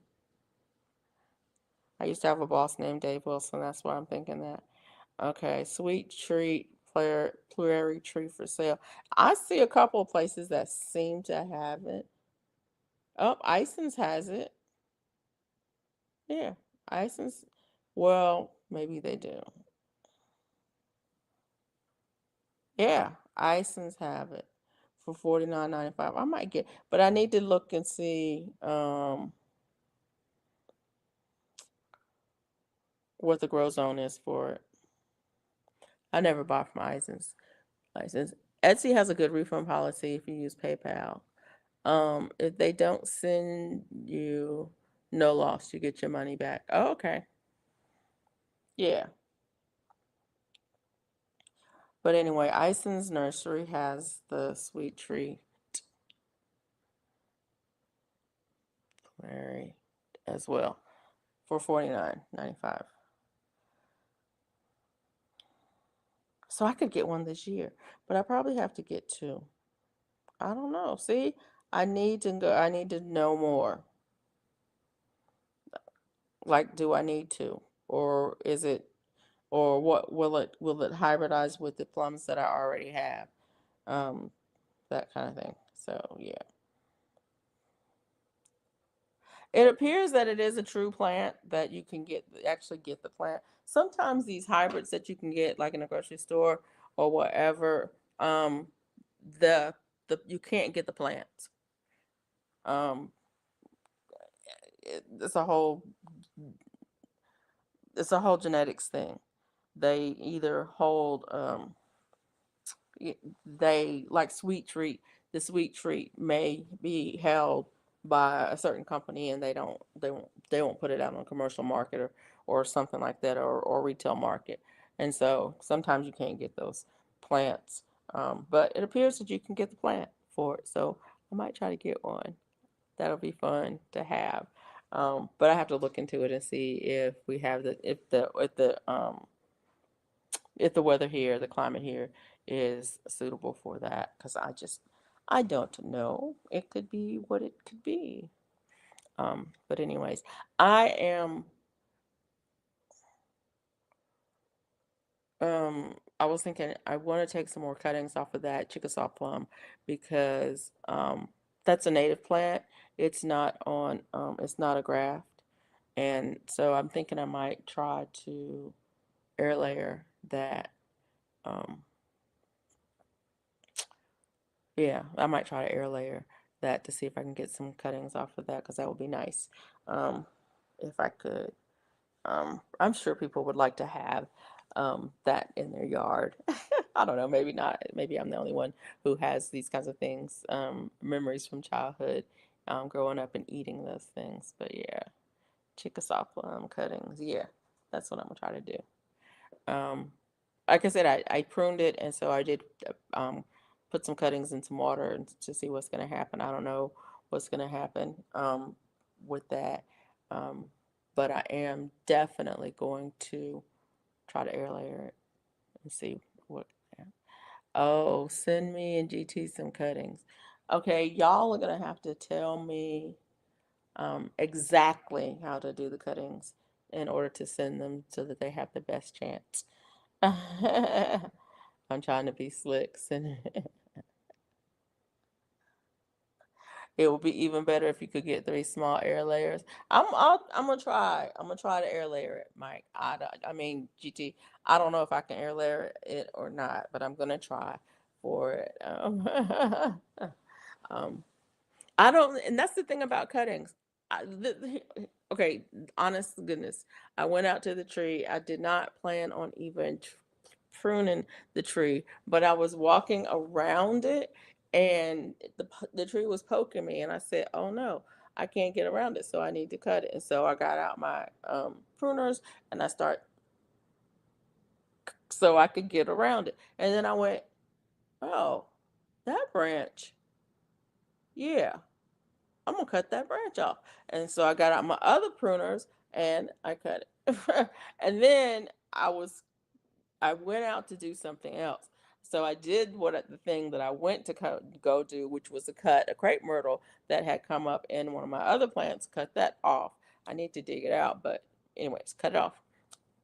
Got that done, and then I was like, well, while I'm over here, I might as well. And then so I did. I cut out some trumpet creeper that was tying all these together, and then I pruned in between them, so now I can walk around each of my trees. And the reason I was out there doing that is because I had gone out to mow earlier, and I couldn't mow around those trees because they were touching. The trees were the vines and the branches were touching. It's like I need to get these back into the shape. And so I couldn't mow in my orchard because, anyways. But, anyways, long story short, short story long, I had a whole bunch of stuff that I cut. And so when I was dragging it up to my burn pile, which I may not burn, anyways, um, when I was dragging it up the burn pile, I was like, oh, wait a minute. I can make these into some cuttings. And so I dragged the plum ones over, and I started trimming them up to make a decent size cuttings. And so I ended up with one, two, three, maybe about 5 pieces. So then I went, I'm going to just throw them in this water. And I threw it in the rainwater. Yep, just like that. And threw it in the rainwater. And so we'll see what happens. But I'm going to deliberately air layer it because that was an afterthought. And so I didn't pay any attention to how I was cutting it or anything like that, other than, I mean, the normal attention that you pay to when you're pruning stuff. But I wasn't, trying to get, you know, I didn't even look at, where would be a good place to cut it to get a good cutting from or anything like that. Anyways, and I think those trees spread by root. And the reason I think that either that or they're very easy to propagate because whenever I was a kid growing up, you never saw a plum tree. It was always a bunch of them. It was a bunch of plum trees together. It was like a patch of them. Oh, there's some plums over there. It was a bunch of them. It wasn't just one single tree that had plums on it. And so I think they either spread by a root or they're either really easy to propagate from seed. Don't know which it is, but so far I haven't seen any popping up, any new ones. So there. I love that saying. The universe conspires in your favor. I just take the prunings and try to root it myself. Okay. All right. I hear you, Mike. I hear you. Let me get this right. Get this right. I need some. I think I have some tape. I do. Mhm. Mhm. Mhm. Mhm. Michael, what are you starting inside? Mike, what are you starting? I can't even speak, y'all. Mike, what seeds are you starting inside? Are you starting inside? Use air layer for yourself. Yeah. I need to figure out, I need to really work on my rooting game. Because so far I've just been winging it and been lucky with the things I've tried to root. Um, really. I don't really have a system in place for it. And that's a lot of my gardening too. I really don't want to get too um,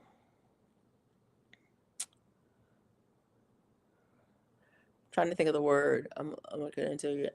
I don't really want to get down into the weeds on a lot of this stuff. I really want it to be more fun. Let's see what we can do kind of thing um, than science project.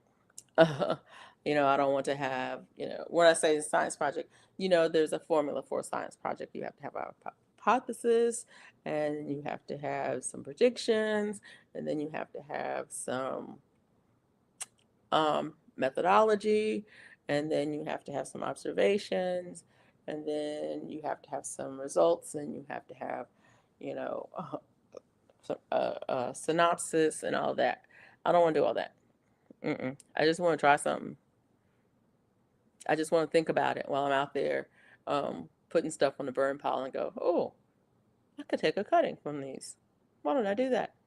Okay, what are we going to do with them? I'm going to put them in this water. Okay, cool. That's how I want to do it. Oh, I have another question for y'all too. And I know the answer to it. I like to ask questions. It's like, I don't want mature plants to put outside. It always shocks them. Oh, yeah, that's true. I would direct sow cold stuff like peas. Okay, cool. My peas are coming up. I need to do a video on that too because my peas are looking good. I'm hoping they produce well, but they're looking good. Um, I need to put some celery out there before it gets too hot. Let me write this down because I do. So I'll start peppers at the end of April and put out the end of May. Okay.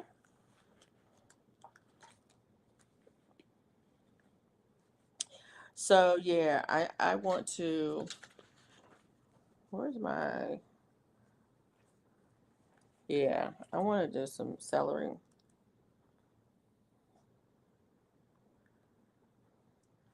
tomorrow. And I have celery growing inside, but I want to start some celery outside. Um, so I'm daily fighting not to start stuff. Are you my? I'm not. That's the thing. I actually brought some soil. I have 3 containers that I brought in the house with soil in them to put stuff in there, and I didn't. I didn't. There's still 3 containers with soil in them over there. They're closed containers. They have a top over them, so they're closed, and they're over there. They ain't got nothing in there. But I do want to drop celery tomorrow, and I think I might throw some carrot seeds out anyway. Um, I don't worry about carrot seeds so much. When I throw them out, I just put them somewhere, and so I might throw some out there anyway. So I'm fighting daily not to start stuff. I know what you mean by that. I'm not really fighting not to start stuff, but I just don't like to start stuff inside. And so I just wait. I wait until I can put stuff outside. Now I really want to start some stuff outside. I mean inside, but I just wait. So I'm starting broccoli, cabbage, nasturtiums, cauliflower, and a few other things tonight. Okay.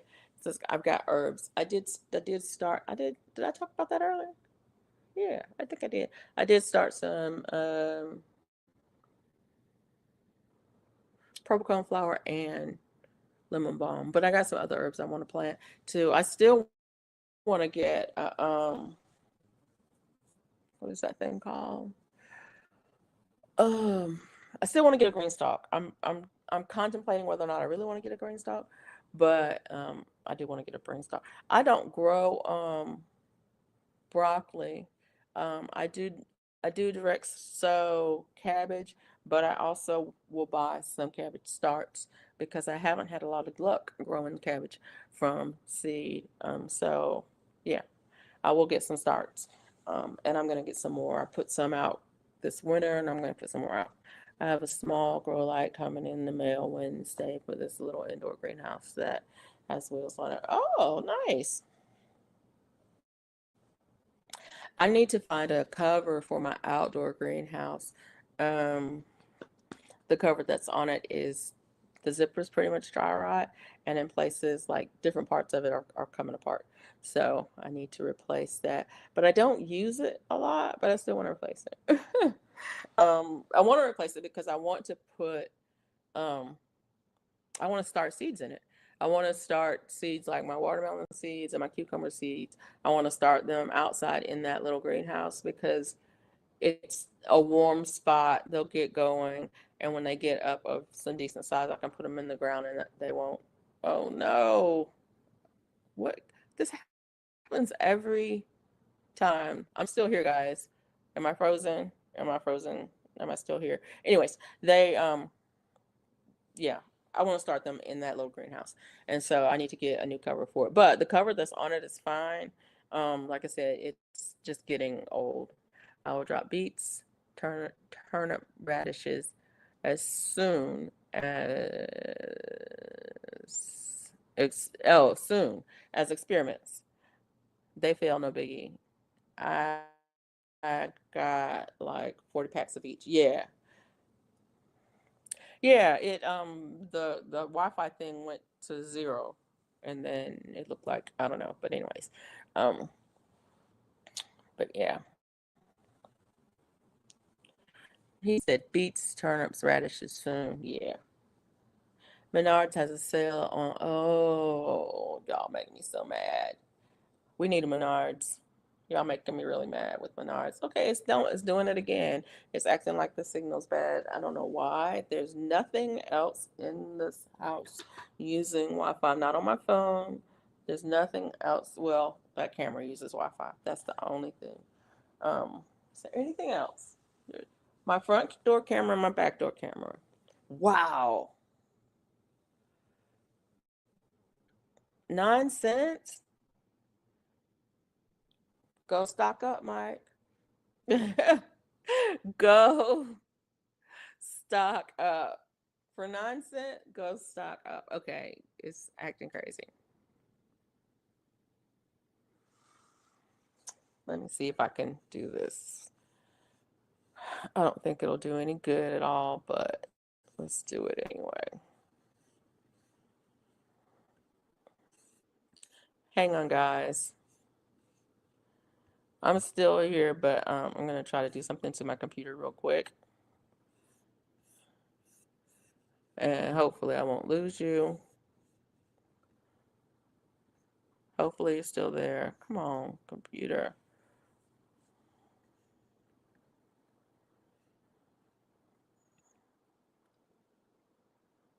Good. Still there? Still there? All right. Are we still here? Okay.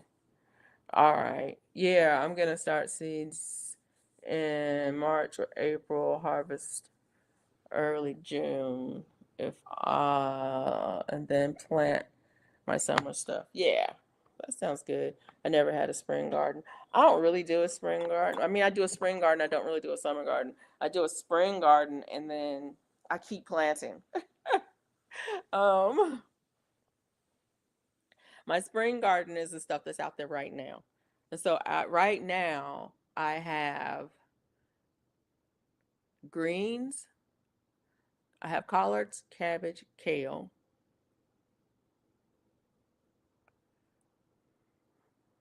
onions, garlic, sweet peas that are growing. I have planted green beans and more onions. So I have some onions that are up that are growing, and then I have some more that I planted recently. And so everything that's out there now that'll grow during the summer, like the green beans, I'm gonna plant more green beans in 2 weeks. I just put those out there to get if they make it, they make it. If they don't, they don't. Because I'm gonna plant some more in 2 weeks, and then I'm gonna plant some more 2 weeks after that. Um, I want to put some celery out there because it's still cool enough that I might actually get some celery. I think I'm going to put some cilantro and culantro out there because I might get some. I doubt it.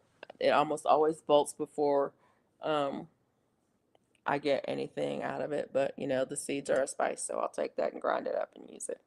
I can never remember which one it is. Coriander? Is it coriander?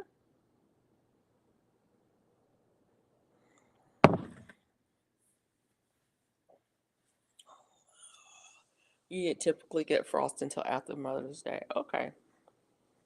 But you can do cool season stuff too.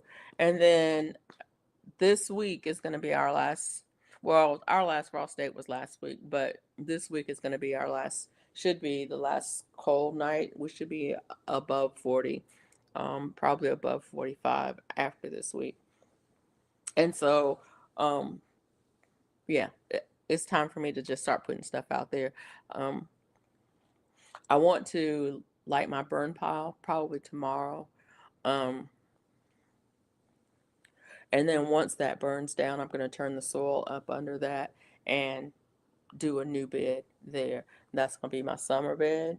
Um, so for the summer stuff. So it's going to have my squash and my melons and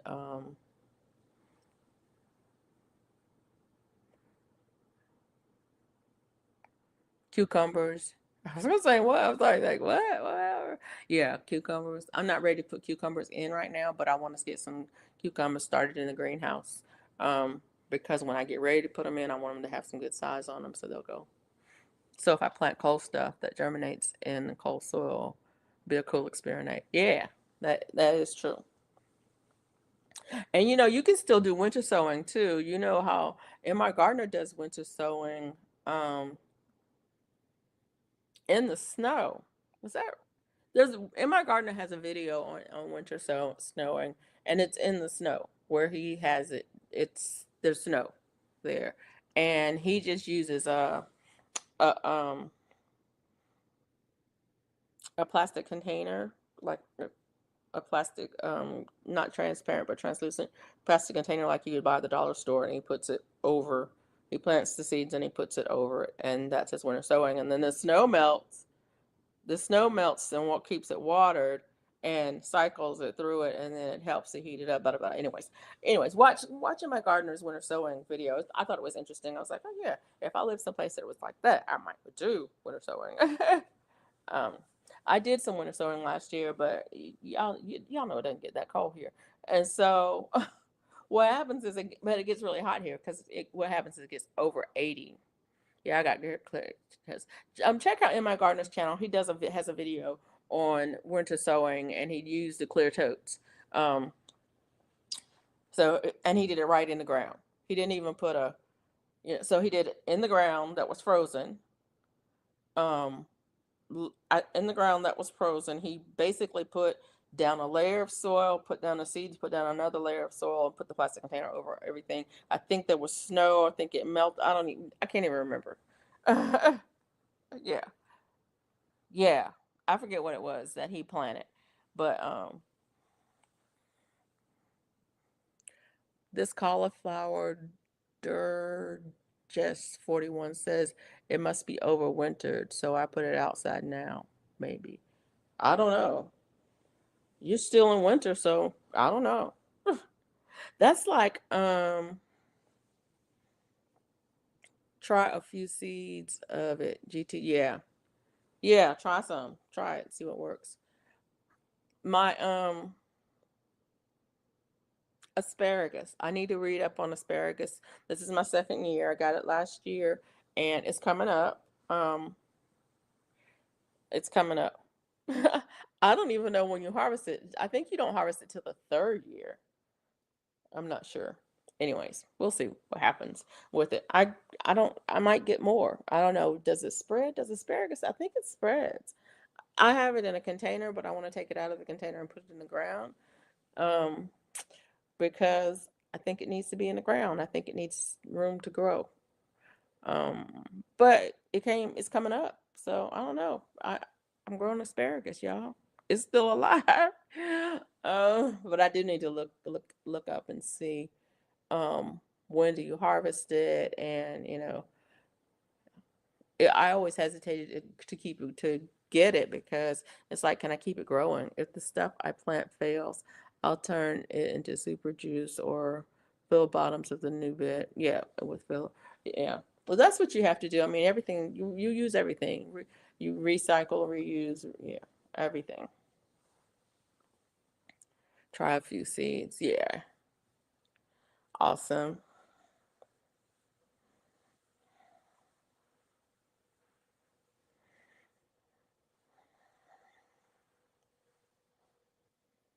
I don't know why I'm so cold, but I am cold. I am cold. I am cold. But anyway, anyways, yeah. Peas put nitrogen in the soil, radishes conditions the soil, etc.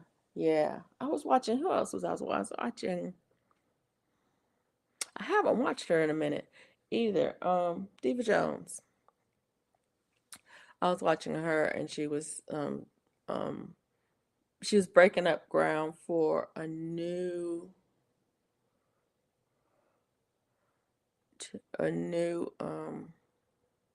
area, and she took some beans, some peas, just some dry beans from the cabinet and threw it out there as like a first step. Yeah, I'm gonna turn this into a garden bed come spring. And she threw some out there to add nitrogen to the soil. And then um, she didn't, try to grow them for beans or anything. She just turned them over, and then she planted sweet potatoes to break that soil up. Um, yeah, and then sweet potatoes and white potatoes. And onions. I think sweet potatoes, white potatoes, and onions. But the root vegetables to break the soil up and get it ready. It's like I'm not gonna plant. This is all I'm gonna plant over there. And the potatoes did great. She had plenty of potatoes. When she dug the potatoes out, it was ready. It was ready to plant something else in. I was like, well, that's good planning where you um, add the nitrogen to the soil, um, plant something to create the texture of this that you need in the soil to break the soil up, and then step by step preparing it, and growing something in the process of doing that. I have not used beans like that, but generally I grow. Um, well, I can't kind of have. Generally, I grow sweet peas first in the year, and then I will put a heavy nitrogen feeding plant after that. So, tomatoes or peppers or something like that at the same spot where the peas were previously, and um, and then I also grow at the end of the season. I usually have um, the cowpeas that come in, the purple hull, pink eye purple hull, and the lady crim peas. They come up every year for me because they drop seeds every year, and so they come up, and I let them wherever they come up. I let them come up because they feed the soil and it's a good food crop. So, and I like it. So there's that.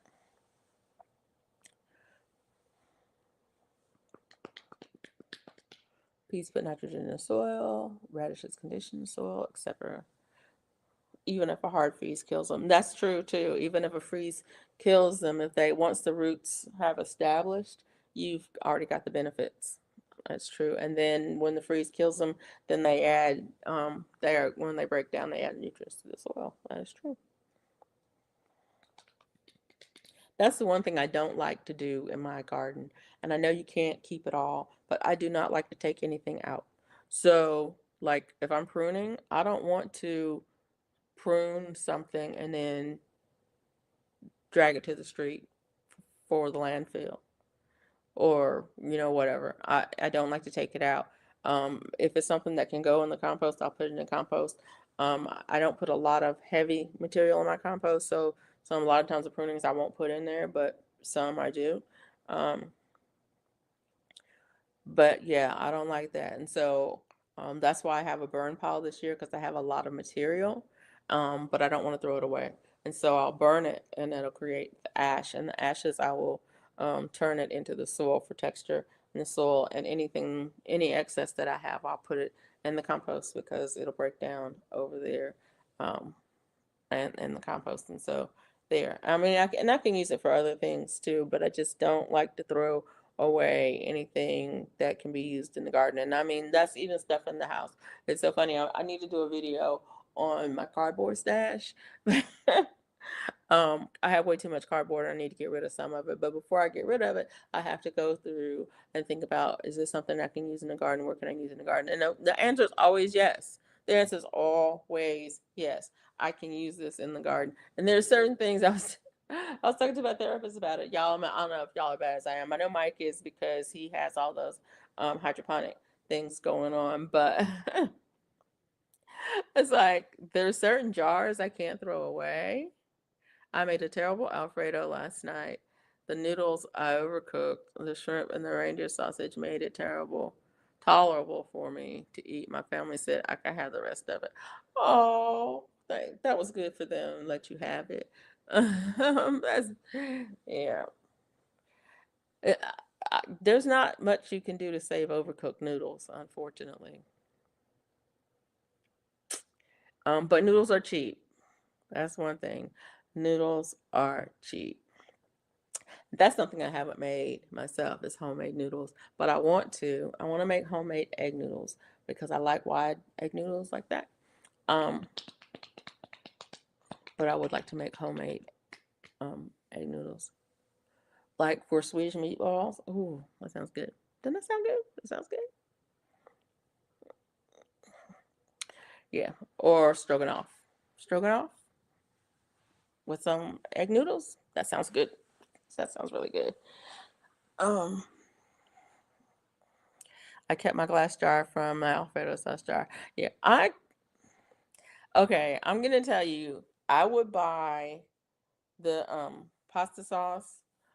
I think it's Classico is the brand because it has Atlas jars, like the mason jars with the numbers on the side, and it comes in the 24-ounce size. I would buy that just because it came with that jar, and I could use those jars to can in. So I got a jar. I can use those jars and can in. All I need is lids and rings for that. And so, um, yeah, um, I will keep those. But I also like pickle jars and jelly jars.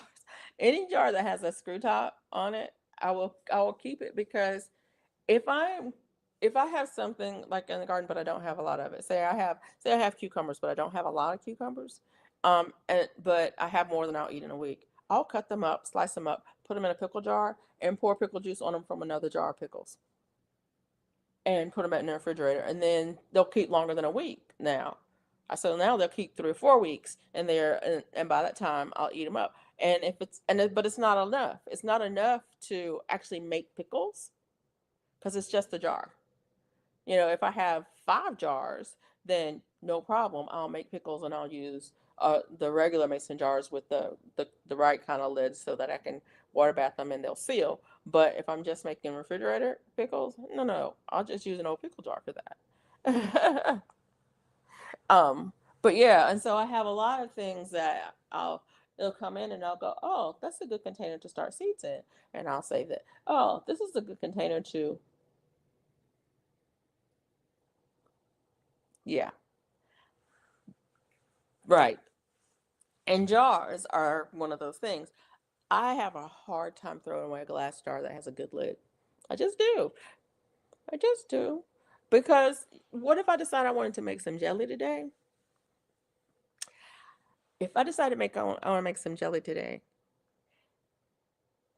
I can make a batch of jelly and I can use 2 new jars or 3 small, maybe 8-ounce jars.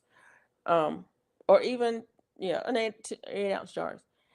But I can also reuse one jelly jar for whatever's left over and put that one straight in the refrigerator. Even though I'm going to have to water about the others. And it doesn't matter. If I'm making a double batch, there's still going to be some amount left that's not going to fill the right jar. I can use one of those leftover jars and put that in that and put it directly in the refrigerator, and that's good. So yeah. Drill tops. What did he say? I made minestrone soup with white egg noodles for Meatless Monday last night. Noodles are a bit mushy now from the fridge, but still tasty. I use jars to grow in. Yes, I know. Yeah, plastic jars, pasta jars, peanut butter jars, etc.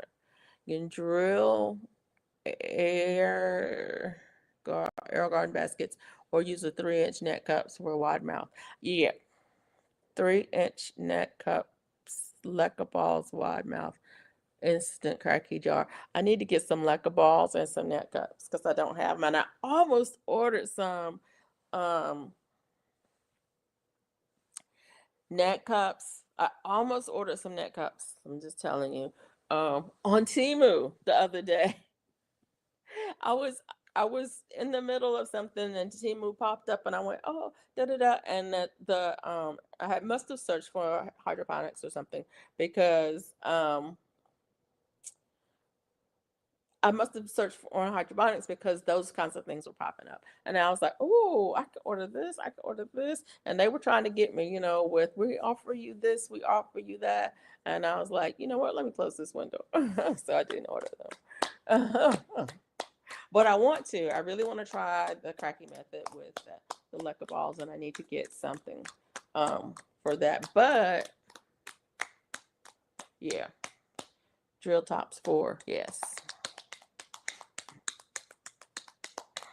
That's something I haven't done, Mike. I have drills and the all of the things. So I can do it, but I haven't done it. To actually drill something so that they will fit it's the right size.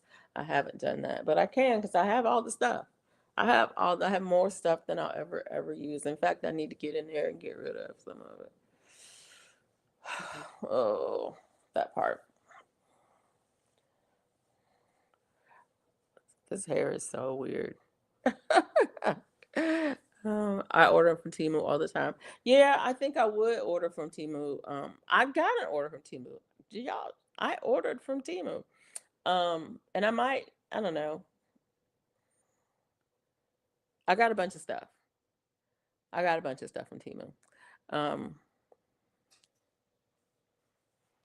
but yeah, small containers are great to start seeds for outside too. Yeah, and I do. There's certain things that they come in and it's like, ooh, and if it has a lid on it, like I got takeout the other day and I think it was Chinese takeout, but it had a container that had a lid that snapped down and I was like, oh, this is perfect for starting seeds. Because most seeds don't need light to germinate, they just need heat. And so you can put them in a container and cover it, and it keeps the moisture in, it keeps the heat in. You can start it once it germinates, you can open it up, right? Um, that part. And so when they come with a tech container comes with a lid on it, it's like, ooh. And I have to tell myself at some point, it's like you have enough containers. You don't have space for any more containers. You have enough containers. So now you have to throw them away. I have a hard time throwing it away. I just want to cry. Um, and I have the seed starting containers and cups and stuff. Harbor Freight is the whole saw I have. When family visits the Harbor Freight, they bring me the whole saw because I keep not putting them where they belong. Oh, yeah. Say I use Yahoo bottle to start seedlings in. I put outside, pour water, and grew in the hole. No transplant shot. Yeah, yeah, that part.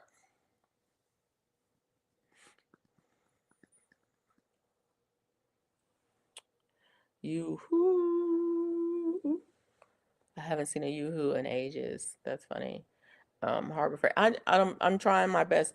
GT Junior, I am trying my best not to go to Harbor Freight. I have um this battery, one of the Bayer, Bayer, whatever. I have a battery operated cutter. Um, but I want to get the chainsaw. and I think it fits on the same thing. Um, but I'm trying not to go over to Harbor Freight because if I go over there, I'm going to buy that chainsaw, and I think it's like it might be $70 or something like that.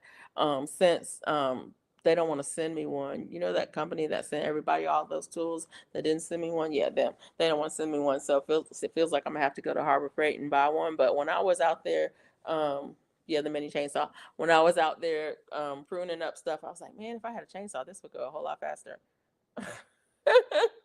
This would go a whole lot faster, but I didn't have a chainsaw. I just had a little pruning saw, so it was slow going, but I got it done. Yeah. He's like, get it. I'm trying not to. I'm trying not to. If I go, this is okay. This time of year, I have a really hard time. I think it's spring fever. I don't know if y'all get it or not, but I do. I get it. I want to be outside, and so I'm outside a lot. And if I go to the store, if I go to like Harbor Freight or um, Home Depot or Tractor Supply, any of those places like that, Lowe's, Louis, any of those places like that, if I go, I'm gonna bring home too much stuff. I'm gonna leave them with too much of my money. I'm just gonna give it to them. I'm gonna walk in the store and go, here, take my money. Take my money. This is what happens during the springtime. So I try not to go.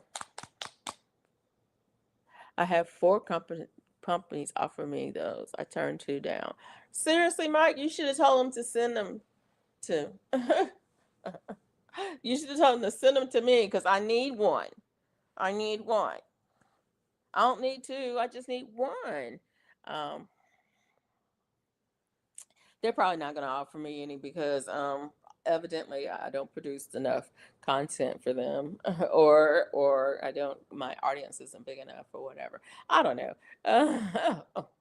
I don't know what the rhyme or reason that they have for sending them to people. So, but yeah. Yeah, send them my way. Send them my way. I'll make them a video.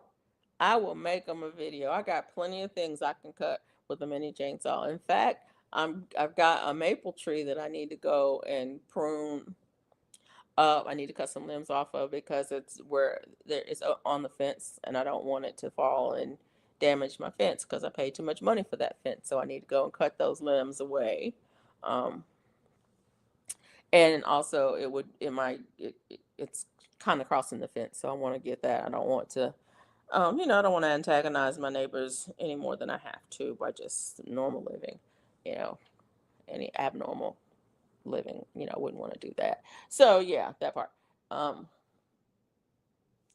but yeah, so yeah, I could use one like right now. Um, and like I said, I already have one of the tools in the set. I'm almost certain that the handle that I have, you can get the chainsaw um, extension and put on that same handle with the same battery I have and everything. Um, so yeah, and don't get me wrong, I love it's a the one I have is a trimmer and a hedge trimmer, and I love it, love it, love it, love it. It's small, so and lightweight, so it takes care of a lot of what I have to do. I do have two, not just one. I have two bigger ones for the bigger things. But for the most of what I have to trim, the small handheld battery operated one does really well. The bigger ones you have to plug them into an extension cord, and I don't mind them because they're not heavy either. They're relatively lightweight too. So, anyways, but already having one thing that I could add another extension onto it, that would be great too. That's the reason I bought the one I bought because I wanted to be able to add it to it. You can contact the companies direct. Yeah, that's true too. That is true too. I should contact them and ask them, could you send me one of these, please? Thank you. Please and thank you. All they can say is no.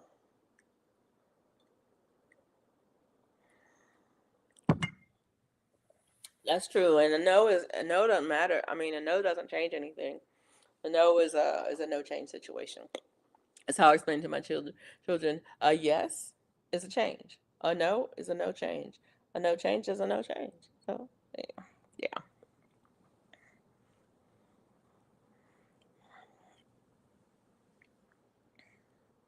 But yeah, I was trying to think. Um,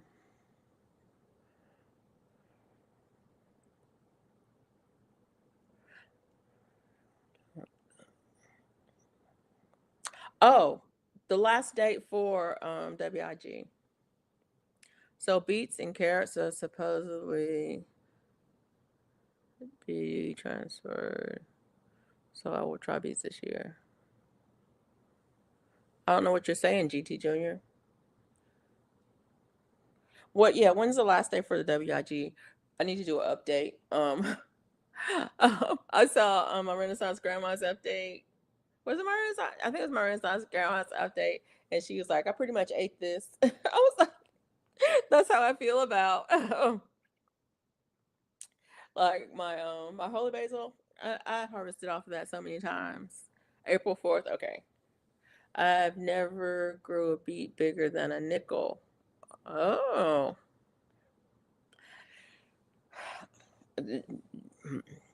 I can't help you. I'm trying to think. I've never had any beets. I've never had any beets to grow. I've planted them a couple times. I don't care for them, but hey, yeah. Um, yeah, but I have planted them a couple times, but I've never had any grow. Now I did have radishes to grow, and I told y'all about that. I let them stay out there until they went to seed, and then I harvested the pods off of them. Then I pickled them, and they were good. They were really good, and I should do that again. In fact, I should put some radishes out there tomorrow. Let me put that on. I'm running out of space, y'all. When I keep saying I'm gonna put something else out there, I'm like, I don't know where I'm gonna put it, but I want to put this out there. I don't know where. I'm running out of space. And I'm going to do a new bed, so there's that. Um, so yeah, I have never ate them before. People say in front of it. I have never ate them before. Beets, they're nasty. They taste like dirt. Um,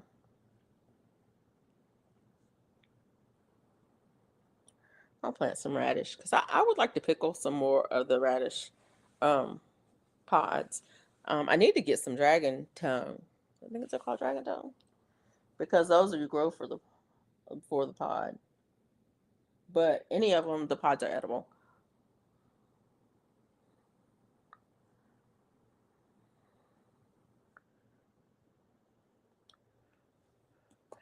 I need to talk to GT Junior about prizes. Like only like 3 people did regular videos. I'd be mad if they didn't get prizes. Oh, what's regular videos? I did 2.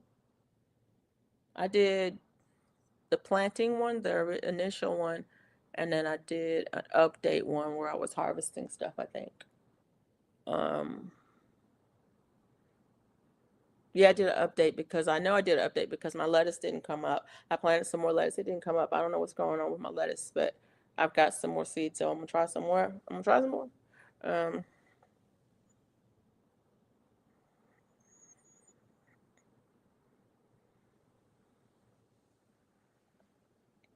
oh, GC Junior, did you talk to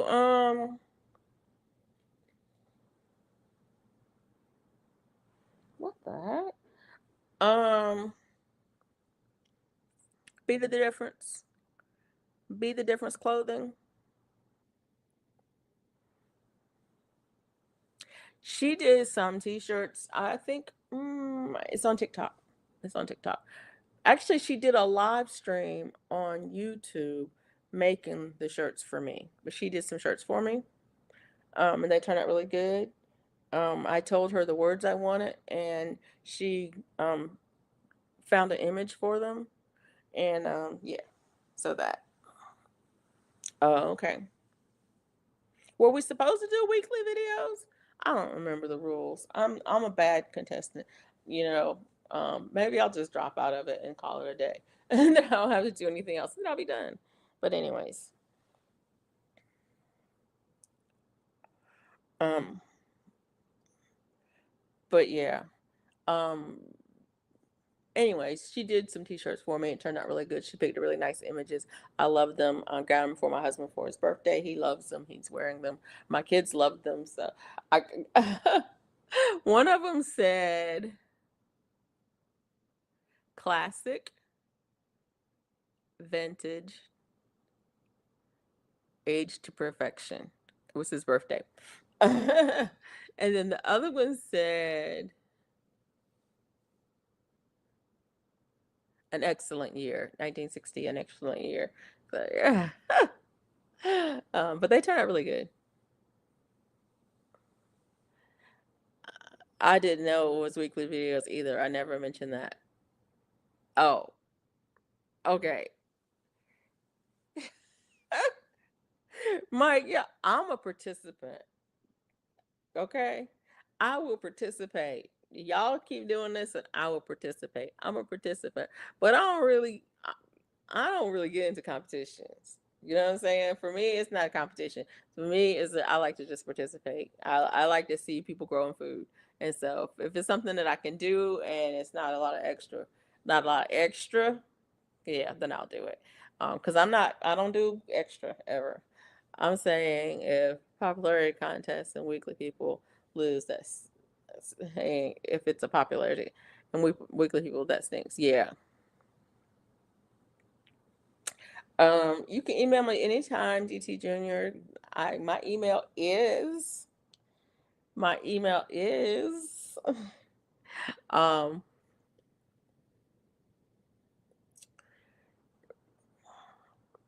I get notifications on my phone from my email, so I generally respond to emails relatively quickly. Somebody else was saying that they had checked on me during the weather on Facebook Messenger, and I don't do Messenger. I mean, I have it because I'm on Facebook, but I don't do Facebook. It's not that I don't do Messenger. I don't do Facebook, um, and Messenger is not on my phone. So if you send me something on Messenger, the chances of me seeing are slim, pretty much slim, and none, because I just rarely get over there. Anyways, I was just saying the Be Difference did the t-shirts for me. If you wanted to see the quality of her work or whatever, you can just check her channel out. And she has a video. She'll do go on live when she's making stuff, or so she'll have live streams of it, or she'll have videos of her making stuff and packaging it and sending it out. It's her business. She does a good job, and the price is reasonable. Um, that's all I'm saying. But I can make. I mean, I make t-shirts too. It's just it's not my business. They're not necessarily professional, and I mess up a lot, but I do make them. I do. I've made quite a few, and I enjoy doing it. Oh yeah, my email's scrolling. It is. It's scrolling, and I have it. My website is scrolling too, which is kind of funny because I haven't been over there and done anything in a while. But there's content on there. It's content. It's just old. Um, but I need to update it. As well. As well.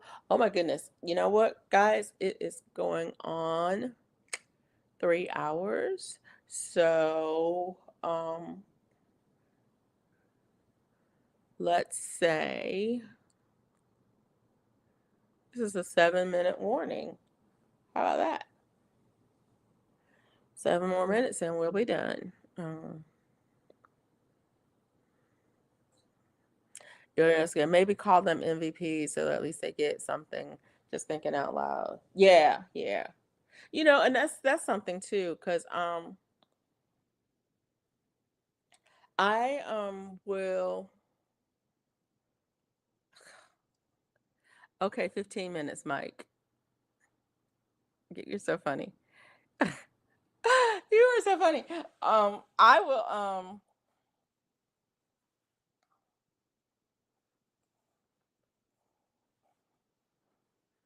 what was I gonna say? Uh, yeah, GT, I'll email you. I'll email you. You got me discombobulated, Mike, because now I'm thinking about 15 minutes. No, no, no, no, no, no. We'll keep getting stuff done, but I hope you're videotaping while you're doing it. You can do a voiceover. I hope you do a videotaping so we'll see all the stuff that you got done. All right? You're funny. Y'all are funny. Okay, Mike. Okay, okay. Oh, God, hilarious. Y'all know it takes me 5 minutes to get off anyway, so ain't no telling how many minutes it'll be all total altogether. So yeah, that part. I'm glad you're getting things done. That's the one thing that I do like about live streams. For me, I know not everybody does it this way, but for me, I when I'm in somebody's live, most of the time I am getting stuff done, because that's what I do. Well, I'll put on the live stream. I'll turn it on so I can hear it as I'm doing things in the house, and I'll get things done, and just helps me get things done. So I like it, and that's what I like about doing um live streams too, is that I know that there are people who are, this time of the night for sure, people who are working, who are trying to get things done, and we can be company for them to get stuff done, and I like that. I really like, being able to do that. That's why I try to keep it light too. I don't want, I don't want to have people having anxiety about what we're talking about.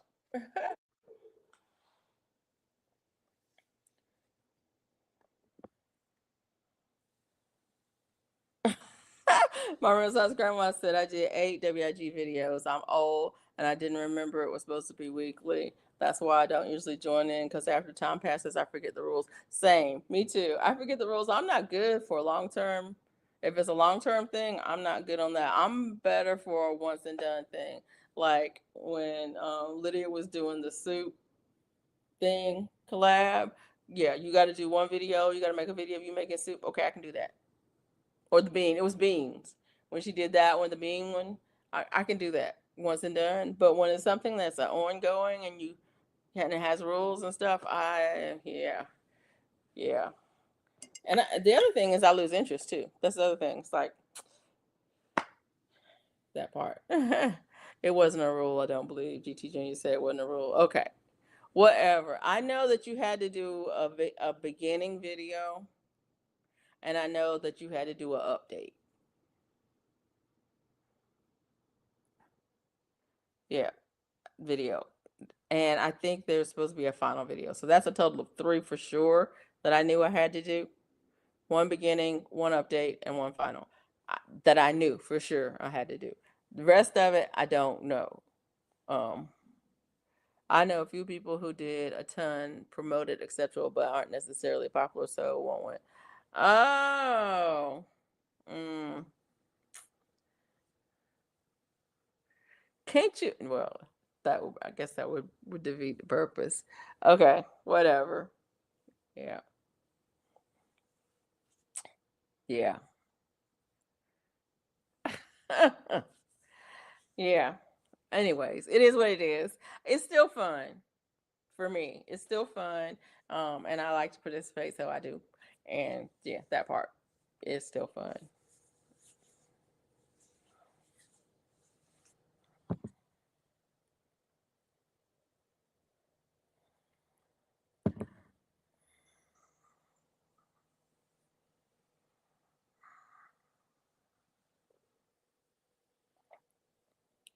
Yeah,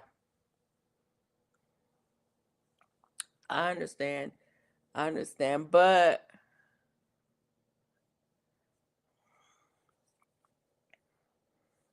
yeah.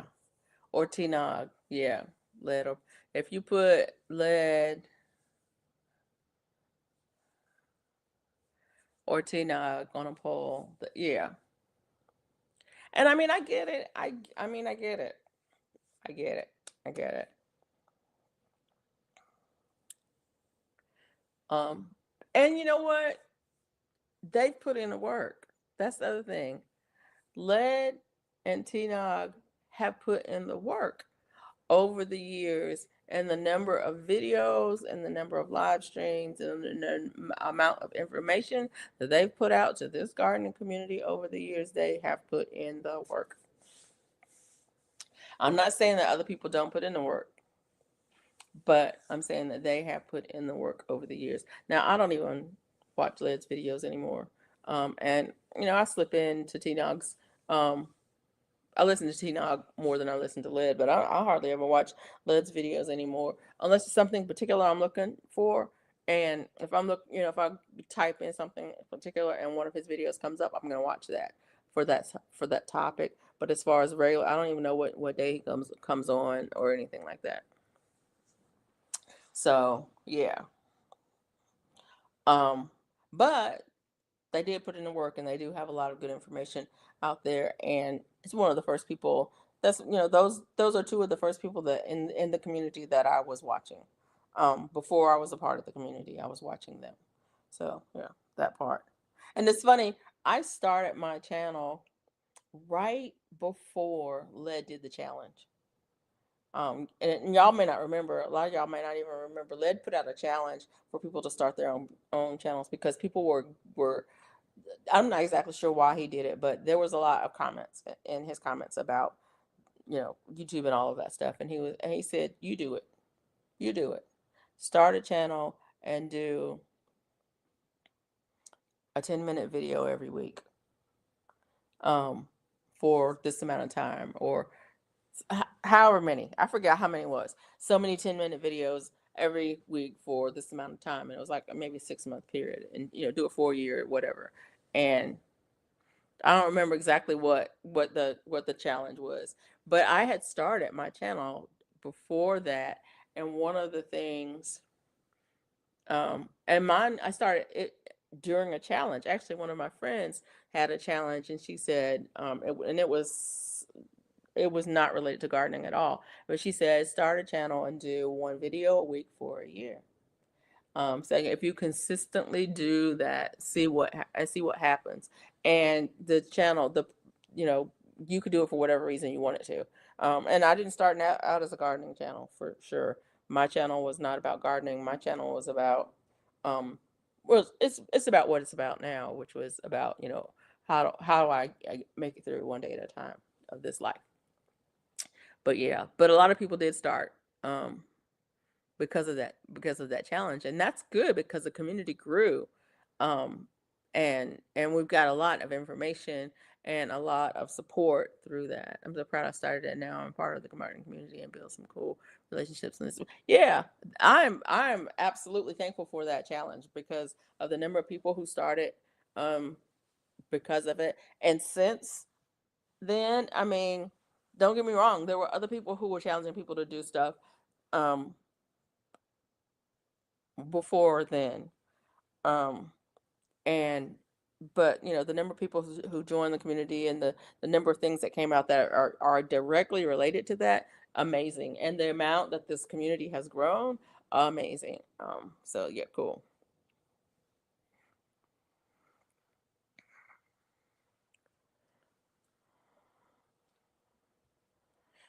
There's a large channel with tons of followers. They did one video, they'd win over somebody who did lots, is my issue.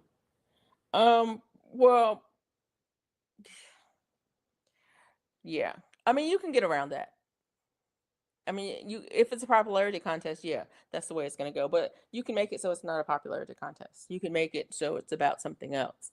And that's the nice thing about the hashtags, and with a challenge like that. There's the things about it, because you can go through and you can see, you can watch all of the videos, you know, all of the videos that are produced, and then you can say that, did your videos meet the criteria? Yeah. So, um, but I mean, it is what it is. It is what it is. Um, so, and I think most people that, that are doing it, Mike, I think they understand. They understand, and for the most part, I think a lot of people doing it, Mike, honestly, I think a lot of people doing it because it's fun, and it's nice to see other people. As I said, there are other people doing it too. So I surprise. I applaud you surviving 3 hours with that itchy wiggle. That's funny. That's funny.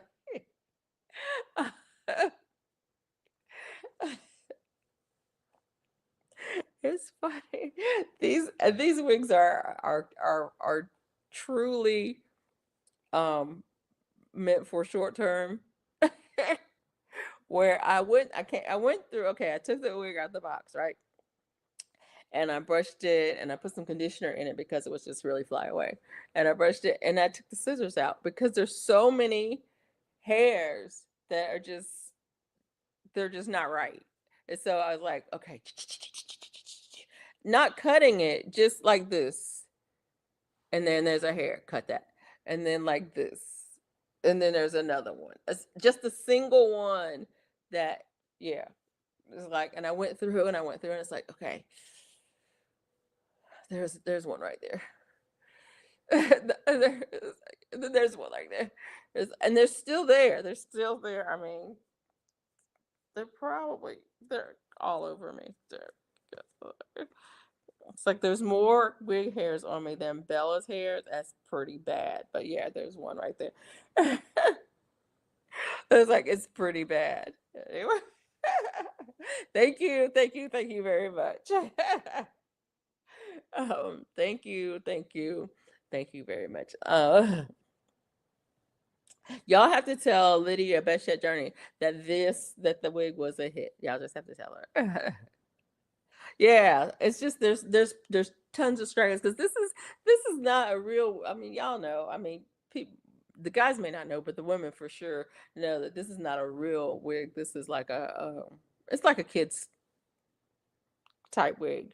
It doesn't have a real cap underneath it. There's no real front or back. You look at it, you can't tell what the front or the back is because it has short hairs like this in the back and in the front. You can't tell. I mean, you have to look inside of it to see the way the hair is laying down to figure out what it is. It doesn't have any. There's no combs. There's nothing. And the hair is pure plastic. It's just nothing but plastic. And so, it's just it's one of those things that you would do for a costume. You're gonna do a costume. You're gonna do cosplay or something like that, right? And that part. So when I but anyways, it's kind of crazy. Uh, but it's still fun. It's still fun, and I like it. I like the cut. I think it's cute. I think it's cute. I would never cut my hair like this, so this is great. Um, anyways, it's so funny because I had a dream last night that I cut my hair like y'all see how that is in the back, but I got my hair cut like that in the back. Oh, it was in my dream, but my hair was in twists, and so I had the twists that were coming down in the front, and it didn't have the bangs on it, so it was like maybe to one side, like maybe like that to one side. It didn't have a bangs in it. And but I had twist in my hair, but I had it cut where it was high in the back and then came down like that. Right. It's like it's gotta go, it's gotta go, it's gotta go. But but yeah. Anyways, let me put that bang back. Put that bang back. Ah, I would never ever have bangs. I used to when I was a kid. I had bangs just like this. Just like this, I had bangs. I've got pictures of me somewhere with bangs, just like this, and they're curled under in the front. We wore bangs. Bangs were a thing. I wore bangs and I wore bows. I had big white bows in my head. And they were almost always white, sometimes pink, but mostly white bows in my hair. My mom liked to put bangs on me and liked to put bows on my head. So like all of my school pictures were I usually have ponytails, but I have ponytails, right, with bangs and with a bow in the top of my head. So yeah. Oh, that's kind of cute. Look at that. Wait, let's tuck it back. Yeah, that's kind of cute. I think I still like it better framing my face, but that's that's not bad. It's kind of cute. Kind of cute. Kind of cute. Let me get these eyes. For Scooby Dooby Doo. Ah, it reminds me of Velma from Scooby Dooby Doo. Is Happy New Year hair. I cut my hair April 1st. Okay. That's pretty funny. From Scooby Dooby Doo. Yeah, that. That's kind of cute.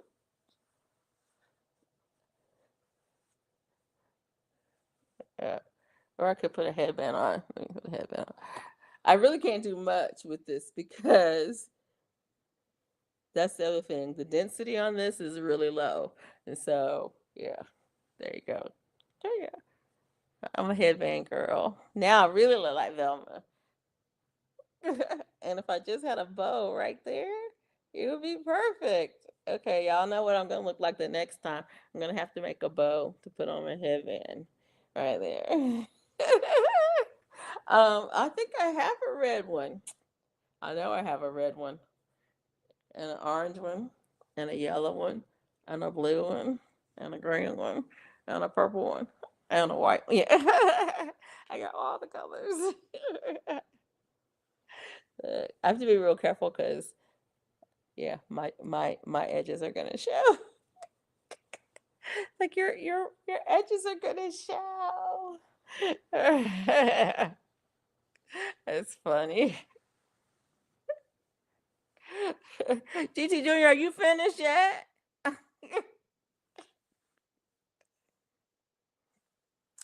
Let me check on the Bella girl. She's been quiet out there. She is sleeping her little heart out, and I'm glad for it. I'm glad she could sleep out there because I'm gonna be upset when she come in the house and not want to sleep though. She's like in the exact same spot, y'all.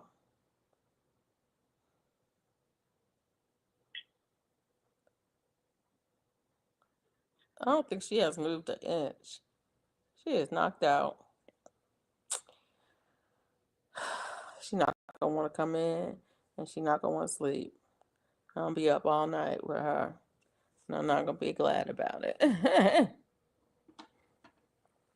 She hasn't moved. She's in the exact same spot. Okay, I don't know if I like that headband or not, but I do kind of like that behind the ears look too. Yeah, it's kind of cute, and I like it kind of. Yeah. Stop, stop. Anyway, y'all, I'm gonna get off of here. Mike, you and GT Junior not gonna keep me up here all night long. These people got stuff to do. They got places to go. They got sleep to get. They got dreams to dream, on all of that. So, thank you everybody who came in um this evening. If you still here, if you're watching this in the replay and you still with me, put in green hair in the chat. I mean, in the comments. Thank you very much. I made 27 labels for the seeds. That's right. You got some dreams to do so you can sleep later. You can dream later. It's like, yeah. But anyways, yeah, put in green hair in the comment section. If you are here for the replay and you are here at this point, I thank you so much for hanging out with me. Thank y'all for being here. I appreciate it. See you next week, same time, same bad time, same bad place. Monday night at 11 p.m. Central Time. Um, in these YouTube streets. Um, I'm gonna say good night to everybody. I really appreciate you being here. Thank you so much. Bye now.